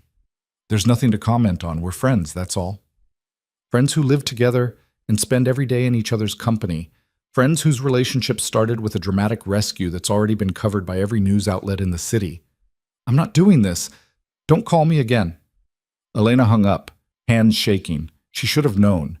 Should have realized that someone like Adrian couldn't do anything quietly. That there were people watching, waiting for something to write about. Another text, this time from a number she recognized. Tommy. Saw an interesting article today about you and some billionaire. You planning on telling me you're not coming back to work? Elena stared at the message. The article wasn't even published yet, and already people were talking. This was what Vanessa had been warning about. The scrutiny, the judgment, the assumption that Elena was using Adrian for money and status. And maybe she was. Not consciously, not deliberately.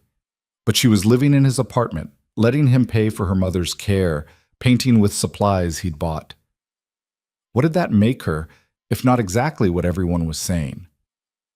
Elena looked at her mother, sleeping peacefully for the first time in years, and felt something in her chest shatter. She couldn't do this. Couldn't be the reason Adrian's life got complicated. Couldn't be the waitress turned gold digger story that followed him everywhere. She pulled out her phone and started typing. I think it's better if I move back to my apartment. My mom's getting better. We don't need to take up your space anymore. She stared at the message for a long time before hitting send. Adrian's response came immediately. What happened? Nothing. I just think it's time. Elena, talk to me. There's nothing to talk about. Thank you for everything. Really. But I need to get back to my life. This is because of Vanessa, or the reporter, or both. So he knew about the reporter too. It's because this was always temporary, Elena typed. We both knew that. I didn't know that. Then you weren't paying attention. She turned off her phone before he could respond, sat in the dark hospital room and tried to convince herself she'd made the right choice. It didn't work, but Elena Brooks had spent 10 years making the hard choice, the responsible choice, the choice that kept everyone else safe even if it meant sacrificing herself. This was just one more sacrifice in a long line of them. She'd survive it. She had to. Margaret woke up around midnight, her breathing easier but her eyes sharp. What did you do? Nothing. Go back to sleep. Elena, what did you do? I told Adrian we're moving back to the apartment when you're discharged. Margaret sat up carefully.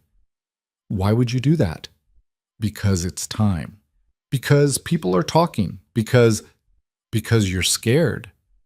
I'm being practical. You're running away. I'm protecting everyone. From what? Happiness? Elena's hands clenched.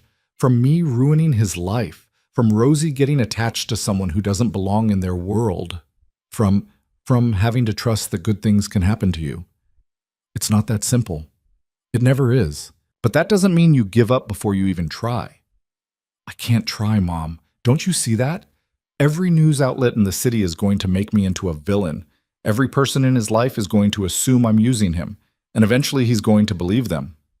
Or he won't. You don't know that. Neither do you, but you're making the decision for him. You're deciding he can't handle the scrutiny, can't defend you, can't choose you over what other people think. That's not fair to him. Life isn't fair. No, but love is. When it's real, it's the fairest thing in the world. Elena shook her head. This isn't love. It's gratitude and guilt and loneliness dressed up as something more. Is that what you really believe? It's what makes sense. Sense, Margaret laughed, bitter. You want to know what makes sense? Dying alone in that apartment while you work yourself to death trying to pay bills that never stop coming. Is that the life you want? It's the life I have. It was. Past tense. Adrian offered you a different life, and you're too scared to take it. I'm not scared. I'm realistic. You're both. And until you can admit that, you're going to keep sabotaging every good thing that comes your way. Elena turned away from her mother, staring out the window at the city lights. Somewhere out there, Adrian was probably still awake, probably trying to figure out how to fix this. But Elena didn't want to be fixed, didn't want to be saved. She wanted to be enough, just as she was, with nothing to prove and no debt to repay. And if that meant walking away from the best thing that had ever happened to her, then that's what she'd do, even if it killed her. Her phone buzzed again. She didn't check it. Let Adrian have the last word. Let him think whatever he needed to think. Tomorrow she'd start looking for a new apartment. Something cheap. Something that didn't come with strings attached. Tomorrow she'd call Tommy and tell him she was coming back to work. Tomorrow she'd go back to being invisible. But tonight, in this hospital room with her mother's disappointed silence filling the space between them, Elena Brooks let herself grieve for the life she'd almost had. The life she'd chosen to give up before it could choose to give her up first. Margaret was discharged 5 days later with a prescription list as long as Elena's arm and breathing that didn't sound like a death rattle for the first time in years. Elena packed their belongings from the hospital room, the stuffed unicorn from Rosie, the drawings, the flowers that had started to wilt, and tried not to think about the fact that Adrian hadn't come by since their fight in the stairwell. He'd texted, multiple times, but Elena had stopped responding after the second day. What was there to say? She'd made her choice. Clean break. Better for everyone. You know you're being an idiot, Margaret said as they waited for the discharge nurse. I'm being smart. Same thing, apparently. A hospital orderly arrived with a wheelchair. Margaret protested. I can walk just fine now. But hospital policy was hospital policy. Elena walked beside her mother as they made their way to the main entrance and tried to ignore the weight in her chest that felt suspiciously like regret. A car was waiting at the curb. Not a taxi, not a rideshare. Adrian's driver, a man in his 60s with kind eyes and a professional demeanor. Miss Brooks, Mr. Cole asked me to take you wherever you need to go. Elena's jaw tightened. We don't need... Please, the driver said. He'll have my head if I come back without giving you a ride. Just let me do my job. Margaret was already climbing into the back seat. Don't be ridiculous, Elena. Get in the car. So Elena got in the car. She gave the driver the address of their old apartment, and he didn't comment on the neighborhood or the building with its crumbling facade and broken intercom. Just drove them there in silence while Margaret stared out the window. You're really doing this, her mother said. Yes. Going back to that place, that life. It's our life, Mom. It was. Past tense. The apartment looked smaller than Elena remembered. Darker. The water stain on the ceiling had spread. The heat still barely worked. Margaret's cough started up again within an hour of being back, even with the new medication. Elena unpacked their few belongings and tried to convince herself this was fine. This was normal. This was where they belonged. It didn't work. That night, she lay in her narrow bed and stared at the ceiling and felt the walls pressing in. Her shoulder ached. She'd been skipping physical therapy, telling herself she'd find a new clinic closer to home. Her phone sat silent on the nightstand. No texts from Adrian, no calls. She'd gotten what she wanted: space, distance, her old life back. It felt like suffocating. The next morning, Elena called Tommy. It's about time, he said. You coming back or not? I'm coming back. When do you need me? Tomorrow. Breakfast shift, 6 a.m. I'll be there. She hung up and stared at her uniform hanging in the closet. Black pants that were shiny at the knees, white shirt with a faint grease stain that never quite came out. This was her life. This was reality. The penthouse and the art supplies and the grilled cheese sandwiches with a billionaire and his daughter. That had been a dream. A beautiful, impossible dream. Time to wake up. Elena showed up to Rosie's restaurant at 5:45 the next morning. The familiar smell of old grease and burnt coffee hit her like a wall. Tommy was in the back prepping for the day, and he looked up when she walked in. Brooks, you look like hell. Thanks, Tommy. Really feeling the love. I'm serious. You sick? I'm fine. Your shoulder is healed enough to carry plates. I'm here, aren't I? Tommy studied her for a long moment. Whatever. Table assignments are on the board. We got a new girl covering your section while you were out, but she quit last week, so it's yours again. Elena tied on her apron and fell back into the rhythm like she'd never left. Refill coffee, take orders, smile at customers who didn't see her, clean tables, repeat. It should have felt normal, comfortable even. Instead, it felt like wearing someone else's skin. The morning rush came and went. Elena's shoulders started aching around 9, a deep throb that the pain pills barely touched. She'd been cleared for light duty, but carrying trays and reaching for high shelves apparently didn't qualify as light. You need a break? Tommy asked during a lull. I'm fine. You're wincing every time you lift your arm. I said I'm fine. Tommy shrugged. Your funeral. Around 11, a woman walked in who made Elena's stomach drop. Mid-40s, perfectly styled with a recording device that she didn't bother to hide. Jennifer Walsh, the reporter. She slid into a booth in Elena's section and smiled like they were old friends. Elena Brooks. I was hoping to catch you here. I'm working. Order something or leave. I'll have coffee. Black. Jennifer pulled out a notepad. I wanted to give you a chance to tell your side of the story before we publish. There is no story. Really? Because I have sources saying you've been living with Adrian Cole, that he's been paying for your mother's medical care, that there's a romantic relationship developing. Your sources are wrong. Are they? Because I also have photos of you and Mr. Cole together, multiple occasions. You leaving his building, him visiting you at the hospital. Elena's hands shook as she poured coffee. We're friends, that's all. Friends who live together? I was recovering from a gunshot wound. He offered me a place to stay. I've since moved out. Interesting timing. Right after his ex-fiancée made some pointed comments about your relationship. Elena set down the coffee pot harder than intended. I don't have a relationship with Adrian Cole. I don't have anything to say to you. And if you print anything implying otherwise, it's a lie. So you're denying any romantic involvement. I'm denying that my personal life is any of your business. Jennifer smiled. I'll take that as a yes then. Thank you for your time, Ms. Brooks. She left a $5 bill on the table and walked out. Elena stood there, coffee pot still in hand, and felt her carefully constructed walls start to crumble. This was why she'd left. This was why she'd pushed Adrian away. Because people like Jennifer Walsh didn't care about the truth. They cared about the story. And the story of a waitress using a billionaire's guilt to climb the social ladder was too good to pass up. Tommy appeared at her elbow. "That the reporter who's been calling here? You didn't tell me reporters were calling. Figured you had enough to deal with. She leave you alone?" "For now." "You want me to ban her?" Elena shook her head. "It won't matter. If it's not her, it'll be someone else." "This about that Cole guy?" "It's about nothing. Can we just drop it?" Tommy raised his hands in surrender. "Your life, Brooks." The rest of the shift crawled by. Every time the door opened, Elena tensed, waiting for another reporter. Another question, another reminder that she didn't belong in Adrian's world. She got home around 6, exhausted and aching. Margaret was on the couch, breathing easier but looking concerned. "How was work?" "Fine." "Elena, I don't want to talk about it. A reporter stopped by here today, asking about you and Adrian." Elena's stomach dropped.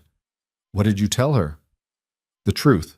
That you're an idiot who's running away from the best thing that ever happened to her." "Mom, I also told her to get off my property before I called the police. But the first part stands." Elena sank onto the couch beside her mother. "They're going to print something. No matter what I say or don't say, they're going to make me look like I was using him. And I can't do that to him. To Rosie. They don't deserve that kind of scrutiny." "What about what you deserve?" "I deserve what I've always had. This." Elena gestured at the apartment. "This is real. The penthouse, the art supplies, the family dinners, that was pretend." "Was it? Because it looked pretty real to me." "It doesn't matter what it looked like. It's over." Margaret was quiet for a moment. "You know what I remember about your father?" "Mom, don't—" "He was terrified of flying. Absolutely terrified. But when his mother got sick in Florida, he got on a plane anyway. You know what he told me when he got back?" Elena shook her head. "He said being brave isn't about not being scared. It's about deciding something matters more than the fear." Margaret took Elena's hand. "Adrian matters more than your fear. You know it. I know it. The question is whether you're going to be brave enough to admit it. It's not about being brave. It's about being realistic. It's about being terrified that if you reach for something good, it'll get taken away. Like your dad was taken away. Like my health was taken away. Like every dream you ever had got taken away." Margaret's grip tightened. "But baby, you can't live your whole life braced for loss. Eventually you have to take the risk." Elena pulled away. I can't. I can't be the reason his life gets complicated. His life is already complicated. You didn't make it that way. But I'm not making it better. How do you know? Have you asked him?" Elena didn't answer. Couldn't, because asking meant opening herself up to hope. And hope was dangerous. The article came out 2 days later. Elena saw it while scrolling through her phone during a break at work. The headline made her stomach turn. "Billionaire's New Romance, Charity Case or Calculated Move?" There were photos. Elena leaving the hospital, Adrian's hand on her back, the two of them in his car, Rosie holding Elena's hand. The article itself was worse. It painted Elena as an opportunist who'd orchestrated the whole thing, suggested she'd thrown herself in front of the bullet knowing it would pay off, quoted sources close to Adrian Cole saying he was known for his charitable nature and might be confusing gratitude with something deeper. Vanessa. It had to be. The article mentioned Elena's background, the struggling waitress, the sick mother, the medical debt, made it sound calculated, manipulative, made it sound like exactly what Elena had been afraid of. Tommy found her in the break room, staring at her phone with tears streaming down her face. "Brooks, you okay?"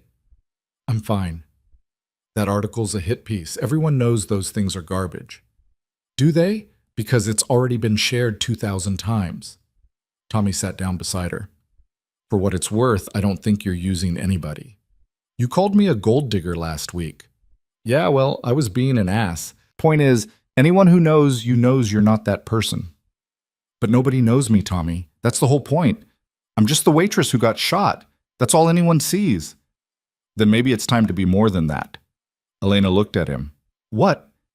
You hate this job. You've always hated it. You're only here because you think you don't have options. But you do now. Guy like Cole, he could...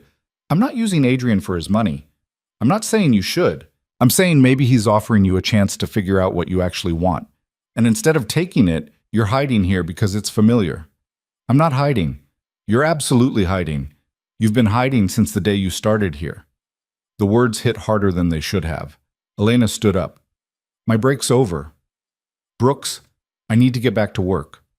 She finished her shift in a haze, smiled at customers, poured coffee, pretended the article didn't exist. But when she got home, Margaret was waiting with her phone in hand. Have you seen this? Yes. And? And nothing. It's exactly what I knew would happen. Adrian released a statement. Elena's heart jumped. What?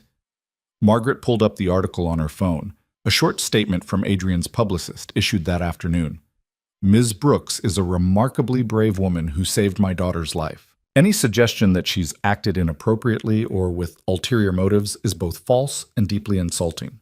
I value her friendship and will not tolerate attacks on her character. Friendship. He'd called it friendship. Elena should have felt relieved. He was backing off, giving her space, respecting her wishes. Instead, she felt like she'd been punched. He's protecting you, Margaret said. He's covering his ass, making sure everyone knows we're just friends so the story goes away. Or he's doing what you asked, giving you distance. I didn't ask for a public statement. No, you just pushed him away and then got upset when he actually left. Elena threw her purse on the couch. What do you want from me, Mom? You want me to call him, apologize for not wanting to ruin his life? I want you to stop being such a coward. The word landed like a slap. Excuse me? You heard me. You threw yourself in front of a bullet for a child you didn't know. But you won't take a risk on your own happiness because someone might write a mean article. You're being a coward. I'm being smart. You're being scared. There's a difference. Elena's hands clenched. You don't understand. Don't I? I'm watching my daughter give up on the best thing that's ever happened to her because she's convinced she doesn't deserve it. Trust me. I understand. It's not about deserving it. It's exactly about that. You've spent 10 years punishing yourself for having dreams, for wanting things, for being more than just the daughter who stayed behind to play caretaker. That's not fair. Isn't it? Margaret stood, moving slowly but with purpose. I never asked you to give up art school. I never asked you to work yourself to death at that restaurant. You made those choices because you thought that's what love looked like. Sacrifice, self-denial, making yourself small so other people would be comfortable. I was taking care of you. You were hiding, using me as an excuse to not take risks. And now you've got another excuse. Bad publicity, mean reporters, tabloid speculation. But they're just excuses, Elena. The real reason you're running is because you're terrified that if you let yourself be happy, it'll get taken away. Elena's vision blurred. It will. Everything good gets taken away. Not always. Dad died. You got sick. I had to give up everything I wanted. Why would this be any different? Because it is. Because Adrian isn't your dad. He's not going to die in the middle of the night and leave you alone. And I'm not dying anymore thanks to him. So what's your excuse now? Elena didn't have one. Just fear, raw and overwhelming. Margaret softened. Baby, I know you're scared. I know loss has taught you to protect yourself. But at some point, you have to decide if you want to survive or if you want to live. Because what you're doing right now, this isn't living. I don't know how to do anything else. Yes, you do. You did it when you were painting, when you were making grilled cheese with Rosie, when you were letting yourself be happy for 5 seconds before fear kicked back in. Elena sank onto the couch. What if I try and it doesn't work? Then you'll survive, like you always do. But at least you'll know you tried. What if I try and it does work? Margaret smiled. Then you'll finally understand what you've been missing. That night, Elena couldn't sleep. She kept thinking about the article, about Adrian's statement, about the word friendship and how much it had stung. Around 2 a.m., she gave up on sleep and pulled out her sketchbook, started drawing without thinking. She drew Adrian the way he'd looked in the hospital, exhausted but present. She drew Rosie making grilled cheese, her face scrunched in concentration. She drew the penthouse apartment with its wall of windows and impossible light. She drew the life she'd walked away from. And somewhere around 4 in the morning, sitting in her cramped apartment with her mother's rattling breath in the next room, Elena admitted the truth to herself. She'd made a mistake. She'd been so focused on protecting herself from potential pain that she'd guaranteed it, so worried about what could go wrong that she'd destroyed what was going right. She'd been a coward. The realization should have felt devastating. Instead, it felt like breathing after holding her breath for too long. Elena picked up her phone, stared at Adrian's contact. Her thumb hovered over his name. What would she even say? Sorry I panicked? Sorry I believed the worst about myself? Sorry I chose fear over you? Before she could talk herself out of it, she started typing. I made a mistake. She stared at the message, deleted it, tried again. I'm sorry, delete. Can we talk? Her finger hovered over send. She didn't press it. Because what if he'd moved on? What if the statement about friendship was real? What if she'd burned the bridge too badly to rebuild it? Elena set down her phone and buried her face in her hands. This was impossible. She couldn't do this. A knock on the door made her jump. She checked the time. 4:37 a.m. Who the hell knocked at 4:37 in the morning? Elena opened the door and found Rosie standing in the hallway, still in her pajamas, holding her father's hand. Hi, Elena, Rosie said, like showing up before dawn was perfectly normal. I came to talk to you. Elena's heart stopped. Rosie? Adrian? What are you? Can we come in? Adrian asked quietly. Elena stepped aside, too shocked to argue. Rosie marched into the tiny apartment and climbed onto the couch with the confidence of someone who'd made a decision and wasn't backing down. I need to tell you something important, she announced. Okay. Elena sat down beside her, aware of Adrian standing in the doorway, looking exhausted and uncertain. Rosie took a deep breath. Daddy said you went away because you were scared. Is that true? Elena glanced at Adrian. He shrugged slightly, as if to say, your call. Yes, Elena said. I was scared. Of what? Of a lot of things. Of making mistakes. Of people being mean. Of... She stopped. How did you explain adult fears to a 4-year-old? Of us? Rosie asked quietly. No, never of you. Then why did you leave? Elena's throat tightened. Because I thought it would be easier. For everyone. Was it? No. Good. Because it wasn't easier for us either. Daddy's been really sad. And I missed you a lot. I missed you too, sweetheart. Rosie reached over and took Elena's hand with the seriousness of someone about to deliver important news. Remember what you told me in the hospital? About brave people? That brave people can be scared? Yeah, but also that they do the thing anyway, even when it's scary. Rosie squeezed her hand. You saved me from a bullet. That was really scary, but you did it anyway. That was different. No, it's not. You're just scared of different things now. Rosie's expression was far too wise for a 4-year-old. And I think one of those things is loving people. Because what if they go away like Mommy went away? Elena's eyes stung. Rosie. But here's the thing. Rosie climbed into Elena's lap, careful of her shoulder. Heroes don't save people they don't love. That's what Daddy said. And you saved me, so that means you love me. Of course I love you. And I love you, and Daddy loves you. So the question is, are you going to be brave about that too? Elena looked over Rosie's head at Adrian, who was watching them with an expression that made her chest ache. Did you rehearse this speech? Elena asked through her tears. All the way here, Adrian said. She insisted on coming, said she was the only one who could get through to you. She was right, Rosie beamed. I'm very smart. You are. So are you coming back? Elena looked around the tiny apartment. At the water-stained ceiling and the broken heat and the life she'd been trying to convince herself was enough. Then she looked at Rosie's hopeful face, at Adrian standing in the doorway like he was afraid to hope, at the future they were offering her if she was brave enough to take it. Yes, she whispered, I'm coming back. Rosie threw her arms around Elena's neck. I knew you would. Daddy said maybe you wouldn't, but I knew. Adrian finally moved from the doorway, kneeling in front of them. Elena, I'm sorry, she said. I'm so sorry. I was scared and stupid and I hurt you and… Stop. He took her face in his hands. I'm not angry. I was never angry. You should be. Maybe. But I'm not. I'm just… His voice cracked. I'm just glad you're here. I said terrible things. You said scared things. There's a difference. Adrian, can I say something before you apologize yourself into oblivion? Elena nodded. I love you. I've been in love with you since you woke up in that hospital, and your first words were asking if Rosie was okay. And I know it's too fast, and I know you're scared, and I know there are going to be more articles and more people like Vanessa who question this. But I don't care, because the only opinion that matters is yours. And if you need time, I'll give you time. If you need space, I'll give you space.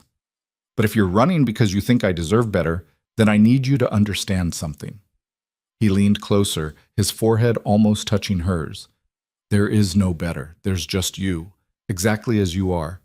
And that's more than I ever thought I'd have again. Elena was crying fully now, unable to stop. I don't know how to do this, how to be loved, how to trust it. Neither do I. We'll figure it out together. What if I mess it up? Then we'll fix it together. What if… Elena. He kissed her forehead. Stop looking for reasons it won't work and just let it work. Rosie, still in Elena's lap, made a disgusted noise. Are you going to kiss? Because if you're going to kiss, I should probably close my eyes. Adrian laughed, the sound breaking through the tension. Maybe later, bug. Promise? Promise. Elena pulled them both close, this unlikely family that had found each other in the middle of chaos and decided to hold on. Margaret appeared in her bedroom doorway, wrapped in a robe, breathing easier than she had in years. About damn time, she said. They moved back to the penthouse that morning, before the sun was fully up, with Rosie giving directions like a tiny general and Margaret shaking her head at all of them. This is insane, Margaret said as Adrian's driver loaded their belongings into the car. It's 5 a.m. Rosie insisted, Adrian said. I did, Rosie confirmed from the back seat, because Elena belongs with us and waiting is boring. Elena climbed in beside her, still feeling like she was in a dream. A few hours ago, she'd been alone in the dark, convinced she'd ruined everything. Now she was sitting next to a 4-year-old who'd shown up at her door before dawn to tell her about love and bravery. You really rehearsed that speech? Elena asked. Daddy helped, but the important words were mine. Adrian caught Elena's eye in the rearview mirror. She wouldn't go to sleep until we had a plan. It was a good plan, Rosie said proudly. It was a perfect plan. When they reached the penthouse, the morning light was just starting to pour through those massive windows. Elena stood in the doorway and felt something in her chest loosen. This was home. Not because of the expensive furniture or the view or the space, but because Adrian and Rosie were here, and Margaret was already heading to her room to lie down. And for the first time in longer than she could remember, Elena felt like she belonged somewhere. I need to tell you something, Adrian said once Rosie had run off to find the stuffed unicorn she'd left in her previous visit. Elena turned to face him. Okay. The restaurant, Rosie's, the one where we met.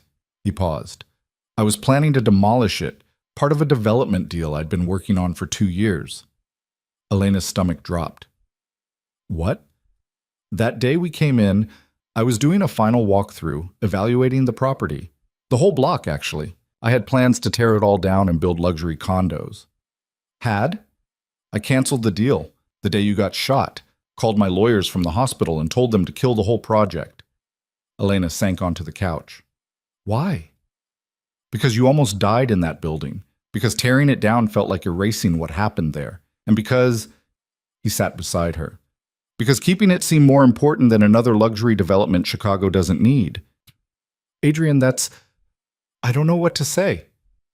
You don't have to say anything. I'm just telling you so you know. There are no secrets between us. Not anymore. Elena processed this. The restaurant where she'd worked for 6 years, where she'd met Adrian and Rosie, where a gunman had changed all of their lives, it had nearly been demolished, and Adrian had stopped it. What happens to it now? She asked. I bought the building. Haven't decided what to do with it yet. Tommy still has his lease, but eventually… He shrugged. I don't know. I figured we'd figure it out together. We. If you want. Elena leaned her head on his shoulder. I want. They sat like that for a while, watching the city wake up below them. Rosie reappeared with the unicorn and climbed between them, and the three of them stayed there as the morning light turned gold. Eventually, Margaret emerged from her room, breathing easier, looking more rested than Elena had seen her in months. Someone needs to make breakfast, she announced, and since I'm the invalid, it's not going to be me. You're not an invalid, Mom. Then I'm the guest. Either way, someone else is cooking. Adrian stood. How do you feel about pancakes? I feel very positively about pancakes. They made breakfast together, all of them crowding into the kitchen. Adrian handled the griddle while Rosie mixed ingredients with the seriousness of a chemist. Margaret sat at the counter and critiqued their technique. Elena just watched, committing every detail to memory. This was what happiness looked like, messy and loud and imperfect. You're staring, Adrian said quietly. I'm memorizing. Memorizing what? This. All of it. In case I wake up and it's gone. He kissed her temple. It's not going anywhere. Neither are you. After breakfast, after Rosie had been dropped off at preschool with promises that Elena would pick her up later, Adrian and Elena sat down to have the conversation they'd been avoiding. We need to talk about what happens next, he said. I know. The article was just the first. There are going to be more. Questions, speculation, people like Vanessa who think they know what's best for me. Elena's hands clenched. I can handle it. Can you?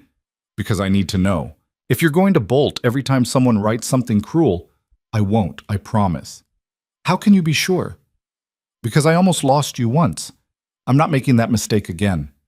Adrian reached across the table, taking her hand. I need you to understand something. My life is complicated. The business, the scrutiny, the expectations. People are going to judge you. They're going to make assumptions. And I can't protect you from all of it. I'm not asking you to protect me. I'm asking you to stand beside me while I handle it myself. I can do that. And I need you to understand something too. Elena squeezed his hand. I'm not going to fit into your world perfectly. I'm going to make mistakes, say the wrong thing, wear the wrong dress, not know the right people. I don't care about any of that. Your board of directors might. Then they can deal with it. You're not changing who you are for anyone, not even for me. Elena felt her eyes sting. What did I do to deserve you? You threw yourself in front of a bullet for my daughter. I think that covers it. That's not... Elena. He pulled her close. Stop looking for reasons you're not enough. You're everything. The next few weeks were an adjustment. Elena moved her belongings from the apartment, what little there was, into the penthouse. She started physical therapy again, this time at a clinic that didn't make her wince every time she walked in. Margaret's health continued to improve, her breathing easier, her energy returning, and Elena painted. Every morning, after dropping Rosie at preschool, she'd come back to the penthouse and lose herself in front of the easel. The portraits came first, Adrian and Rosie, Margaret, the hospital room where everything had changed, Rosie's restaurant with its cracked vinyl and impossible light. Then she started branching out. Landscapes, abstract pieces that captured feeling more than form. Work that surprised her with its rawness. You're getting good at this, Margaret said one afternoon, watching Elena work. I'm getting back to where I was. There's a difference. No, you're better now. You've got something to say. Elena stepped back from the canvas, considering. Maybe. Definitely. You should show these to someone. Who? I don't know. A gallery, an agent, someone who knows art. I'm not ready for that. When will you be ready? Elena didn't have an answer, but the question stuck with her. When would she be ready? When would she stop seeing herself as the waitress playing artist and start believing she was actually an artist? Adrian noticed her restlessness. What's wrong? Nothing. That's not true. They were in bed, late at night, with Rosie asleep in her room down the hall, and the city lights painting shadows on the ceiling. Elena turned to face him. What if I'm not good enough? At what? Any of it. Painting. Being a mother to Rosie. Being whatever this is between us. A relationship. It's called a relationship. I know what it's called. I just don't know if I'm... She stopped, frustrated. I keep waiting for you to realize you made a mistake. I'm not going to realize that. How do you know? Because I'm looking at you right now, and all I can think is how lucky I am that you chose me back. I didn't choose you. You showed up at my door at 4 in the morning with your daughter. After you texted me, well, almost texted me, I saw it in your drafts when you fell asleep with your phone in your hand. Elena's face burned. You looked at my drafts? Your screen was still on. I wasn't snooping. I was turning off your phone so it wouldn't die. What did it say? I made a mistake. I'm sorry. Can we talk? 3 separate drafts, all unsent. I couldn't figure out what to say. So I said it for you, showed up and gave you a chance to say it in person. Elena buried her face in his chest. I'm still scared. Of what? Of this being temporary, of losing you, of... Elena, look at me. She did. I'm not going anywhere. Rosie's not going anywhere. Your mom is getting better. Your art is incredible. Everything you've been afraid of losing, it's not going anywhere unless you push it away. So stop waiting for disaster and just be here. With me. With us. It's that simple? It's that simple. It wasn't, of course. Nothing ever was. The second article came out a week later. This one worse than the first. It included photos of Elena's old apartment building, interviews with former co-workers, speculation about her motives. Gold digger or guardian angel? The Elena Brooks story, read the headline. Elena read it sitting at the kitchen counter while Adrian was in his study on a conference call. Every word felt like a knife. Margaret found her there, phone in hand, tears streaming down her face. Another article? It's so mean, Mom. They talked to people from the restaurant, said I was always looking for a way out, that I saw Adrian as my ticket. Those people don't know you. But everyone's going to believe them. Not everyone. Enough people. Elena set down her phone. I can't do this. Yes, you can.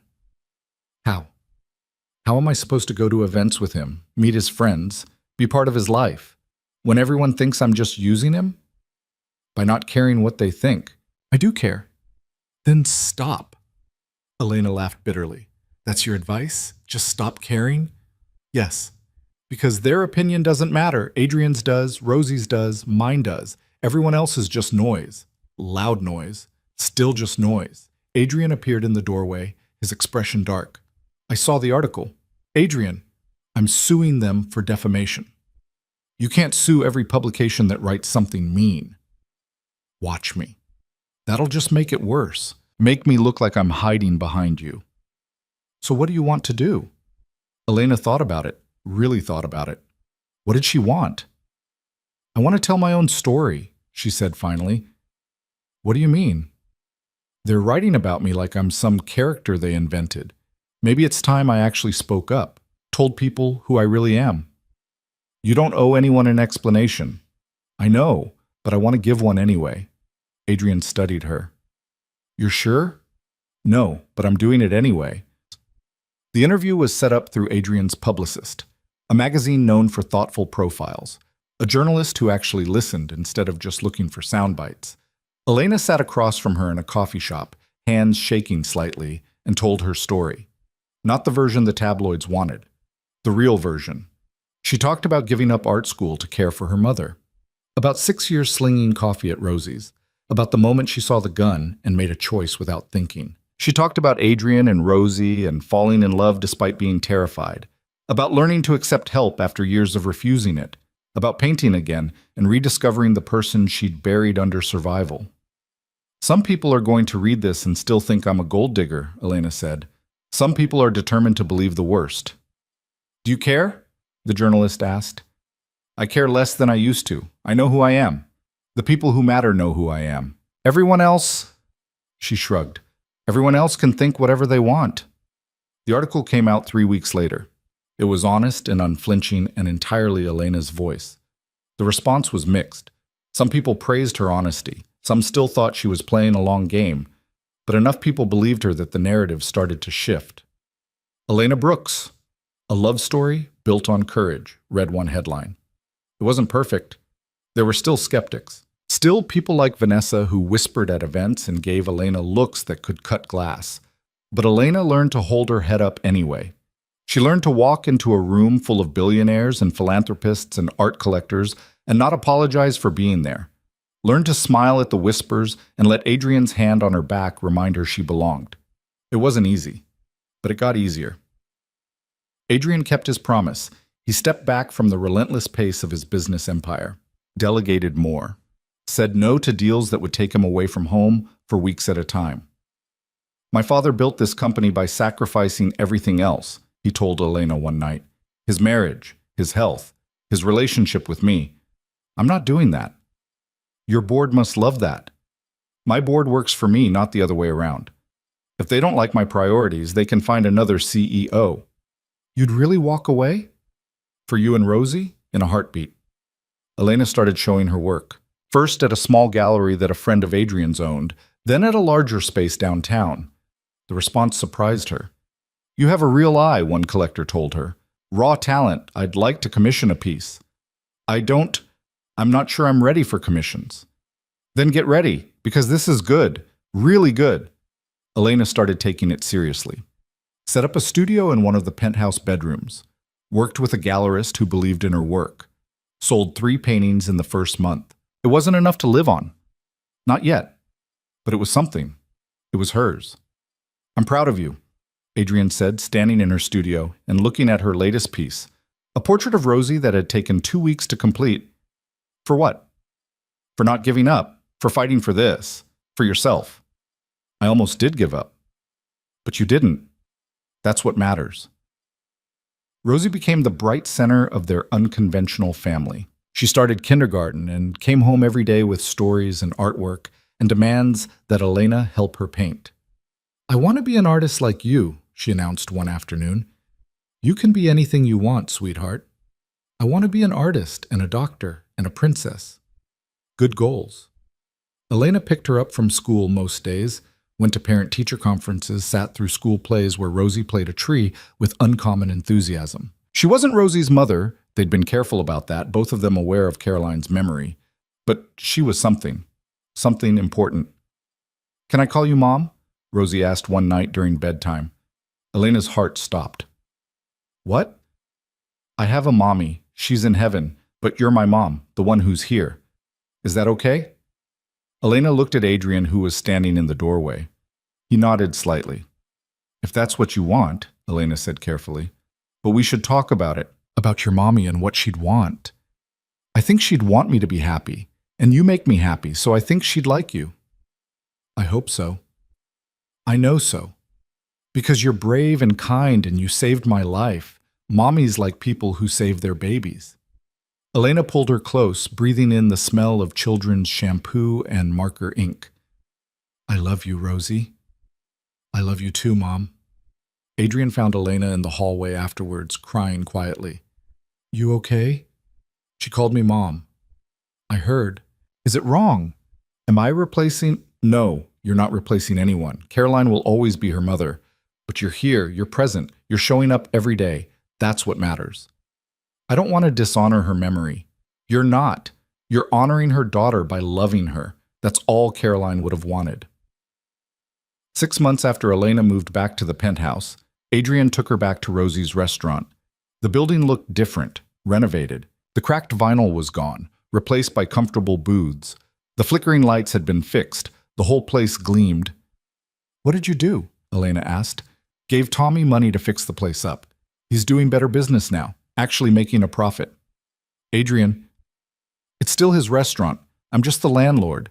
But I figured if this place was going to stay standing, it should look decent. They sat in the booth where they'd first met, where Rosie had eaten chocolate cake with a Brave Day candle, where everything had started. I've been thinking, Adrian said. About what? About us. About the future. About... He pulled out a small box. Elena's breath caught. Adrian. Wait, let me say this. He opened the box, revealing a ring that was beautiful but not ostentatious. Classic, elegant, perfect. I know it's fast.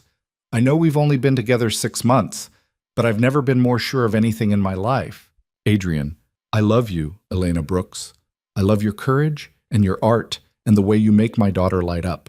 I love that you push back when I'm being an idiot. I love that you saved Rosie's life and then saved mine by showing me what living actually means. I love you, and I want to spend the rest of my life proving it."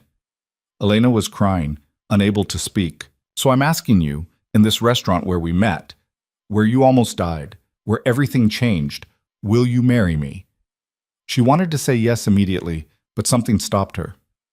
"Can I ask you something first?" Adrian's expression flickered. "Of course.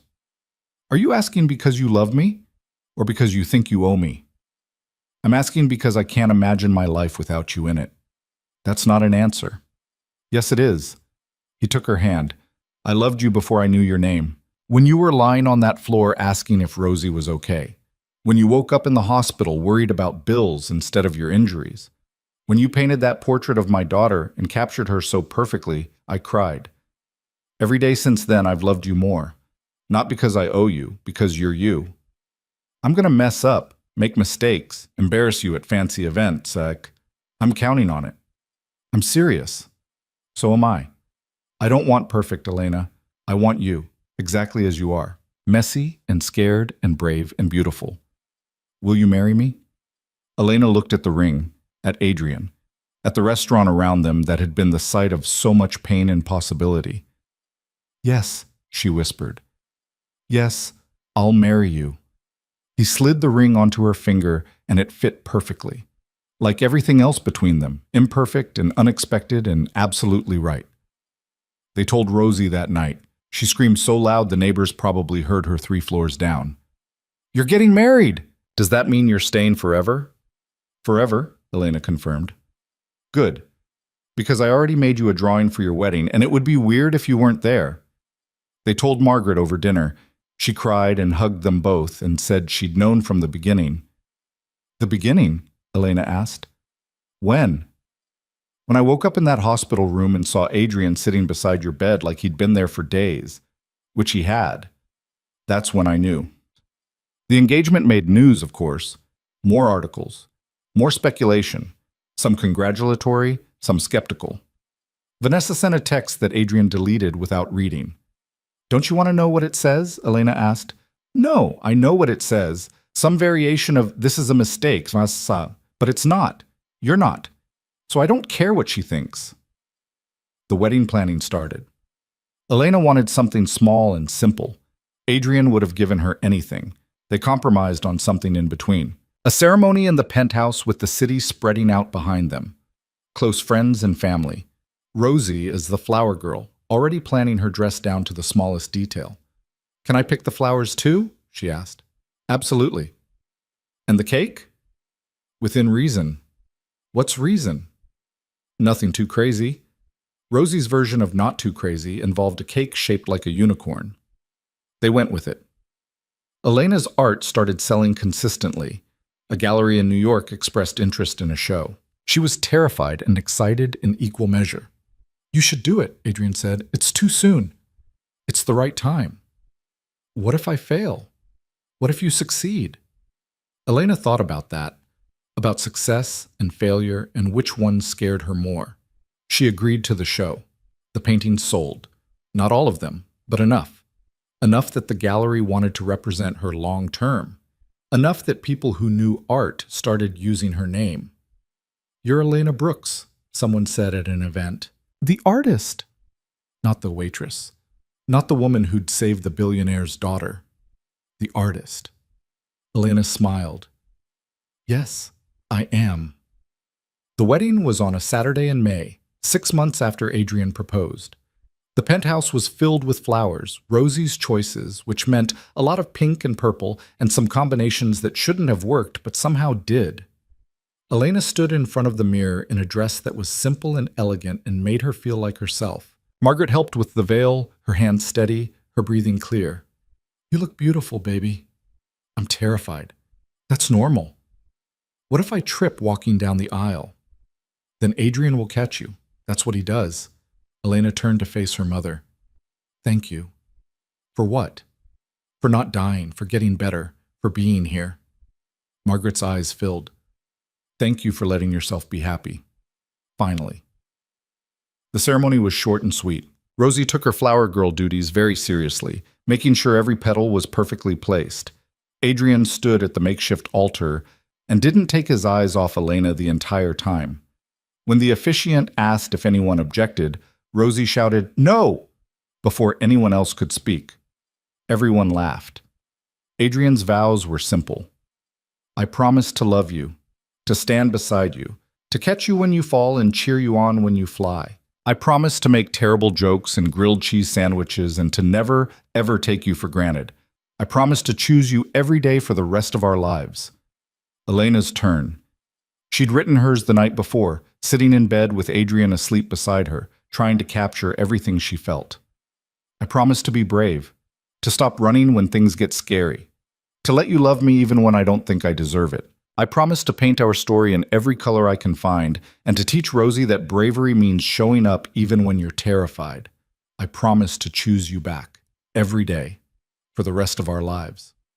They kissed and Rosie cheered and Margaret cried and Elena thought about the path that had brought her here. From a cramped apartment to a hospital bed to a penthouse with windows that showed her the whole city.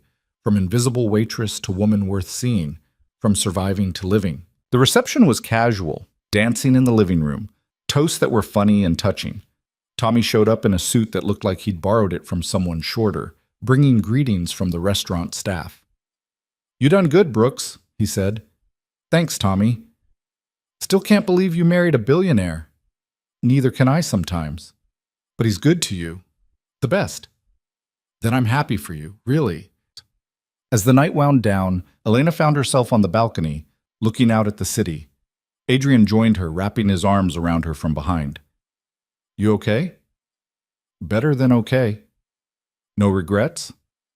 Only that I almost let fear win. But you didn't. But I didn't, she agreed. They stood there in comfortable silence, watching the city lights flicker below them. Somewhere in that city was the restaurant where they'd met, the hospital where Elena had woken up to a new life, the apartment where she'd almost given up. All of it had led here, to this moment, to this man, to this family they'd chosen together. Hey, Adrian said softly. Yeah? Thank you. For what? For throwing yourself in front of that bullet, for saving Rosie, for giving me a reason to feel alive again, for choosing us. Thank you for showing up at my door at 4 a.m. with your daughter and refusing to let me give up. Anytime. Rosie appeared in the doorway, still in her flower girl dress, rubbing her eyes. Are you coming back inside? Everyone's leaving and I want to say goodbye. They went back inside together, said goodbye to guests, tucked Rosie into bed with promises that they weren't going anywhere, that this was real, that she was safe. Later, much later, when the apartment was quiet and the city had settled into its late-night rhythm, Elena and Adrian lay in bed and talked about the future. About the art show in New York. About Rosie starting first grade in the fall, about maybe adopting a dog, about all the ordinary, extraordinary moments that made up a life. I still can't believe this is real sometimes, Elena admitted. It's real, I promise. How do you know? Because I'm looking at you right now, and I still can't believe you're mine. I'm not yours, I'm my own. Fair point. Let me rephrase. I can't believe you chose me. Best decision I ever made. Second best, Adrian corrected. First was throwing yourself in front of that bullet. That wasn't a decision. That was instinct. Same thing when it matters. Elena rolled over to face him. I love you, Adrian Cole. I love you too, Elena Cole. The name still sounded strange, new, but also right. Elena Brooks had spent 30 years being invisible, making herself small, apologizing for taking up space. Elena Cole was learning to be seen, to take up room, to believe she deserved the happiness she'd fought so hard to accept. It wasn't always easy. There were still days when the fear crept back in, days when she caught herself waiting for disaster, days when imposter syndrome whispered that she didn't belong in this life. But those days were getting fewer, and when they came, she had Adrian and Rosie and Margaret to remind her of the truth.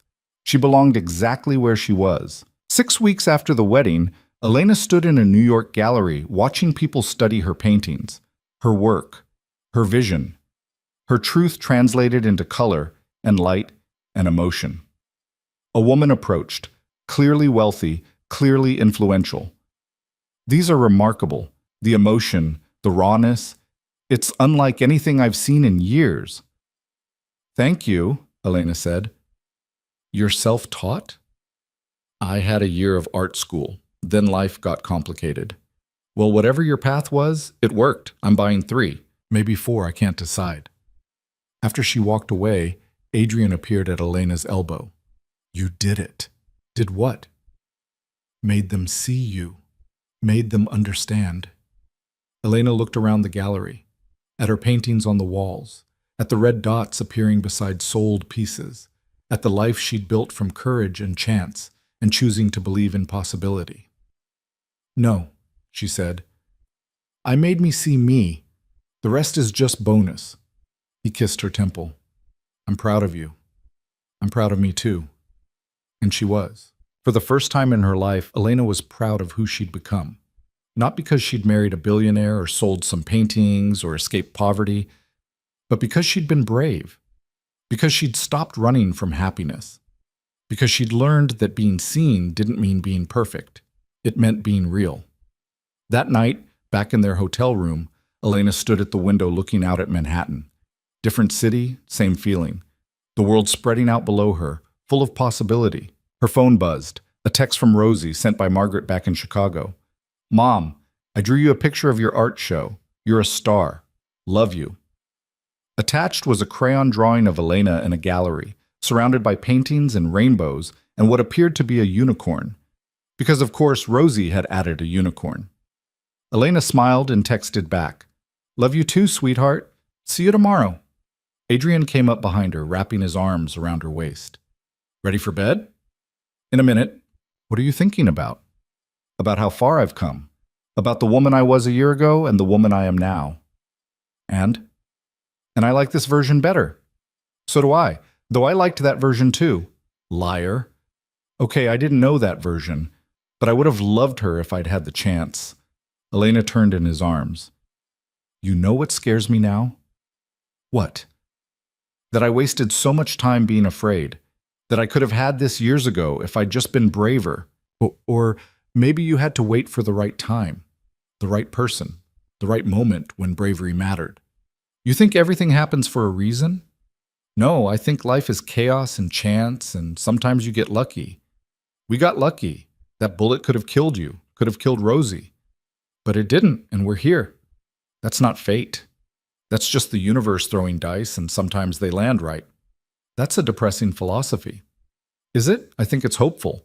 If it's all chaos, then we get to make our own meaning, choose our own happy ending. Elena considered this. So what's our happy ending? This. Right here. You and me and Rosie and whatever comes next. That's not an ending. That's a beginning. Exactly. They stood there in the Manhattan hotel room, 2 people who'd found each other in the middle of chaos and decided to hold on. Not because it was easy, not because it was perfect, but because it was theirs. And that was enough. More than enough. It was everything. Elena Brooks had saved a little girl's life in a restaurant on a random Thursday afternoon.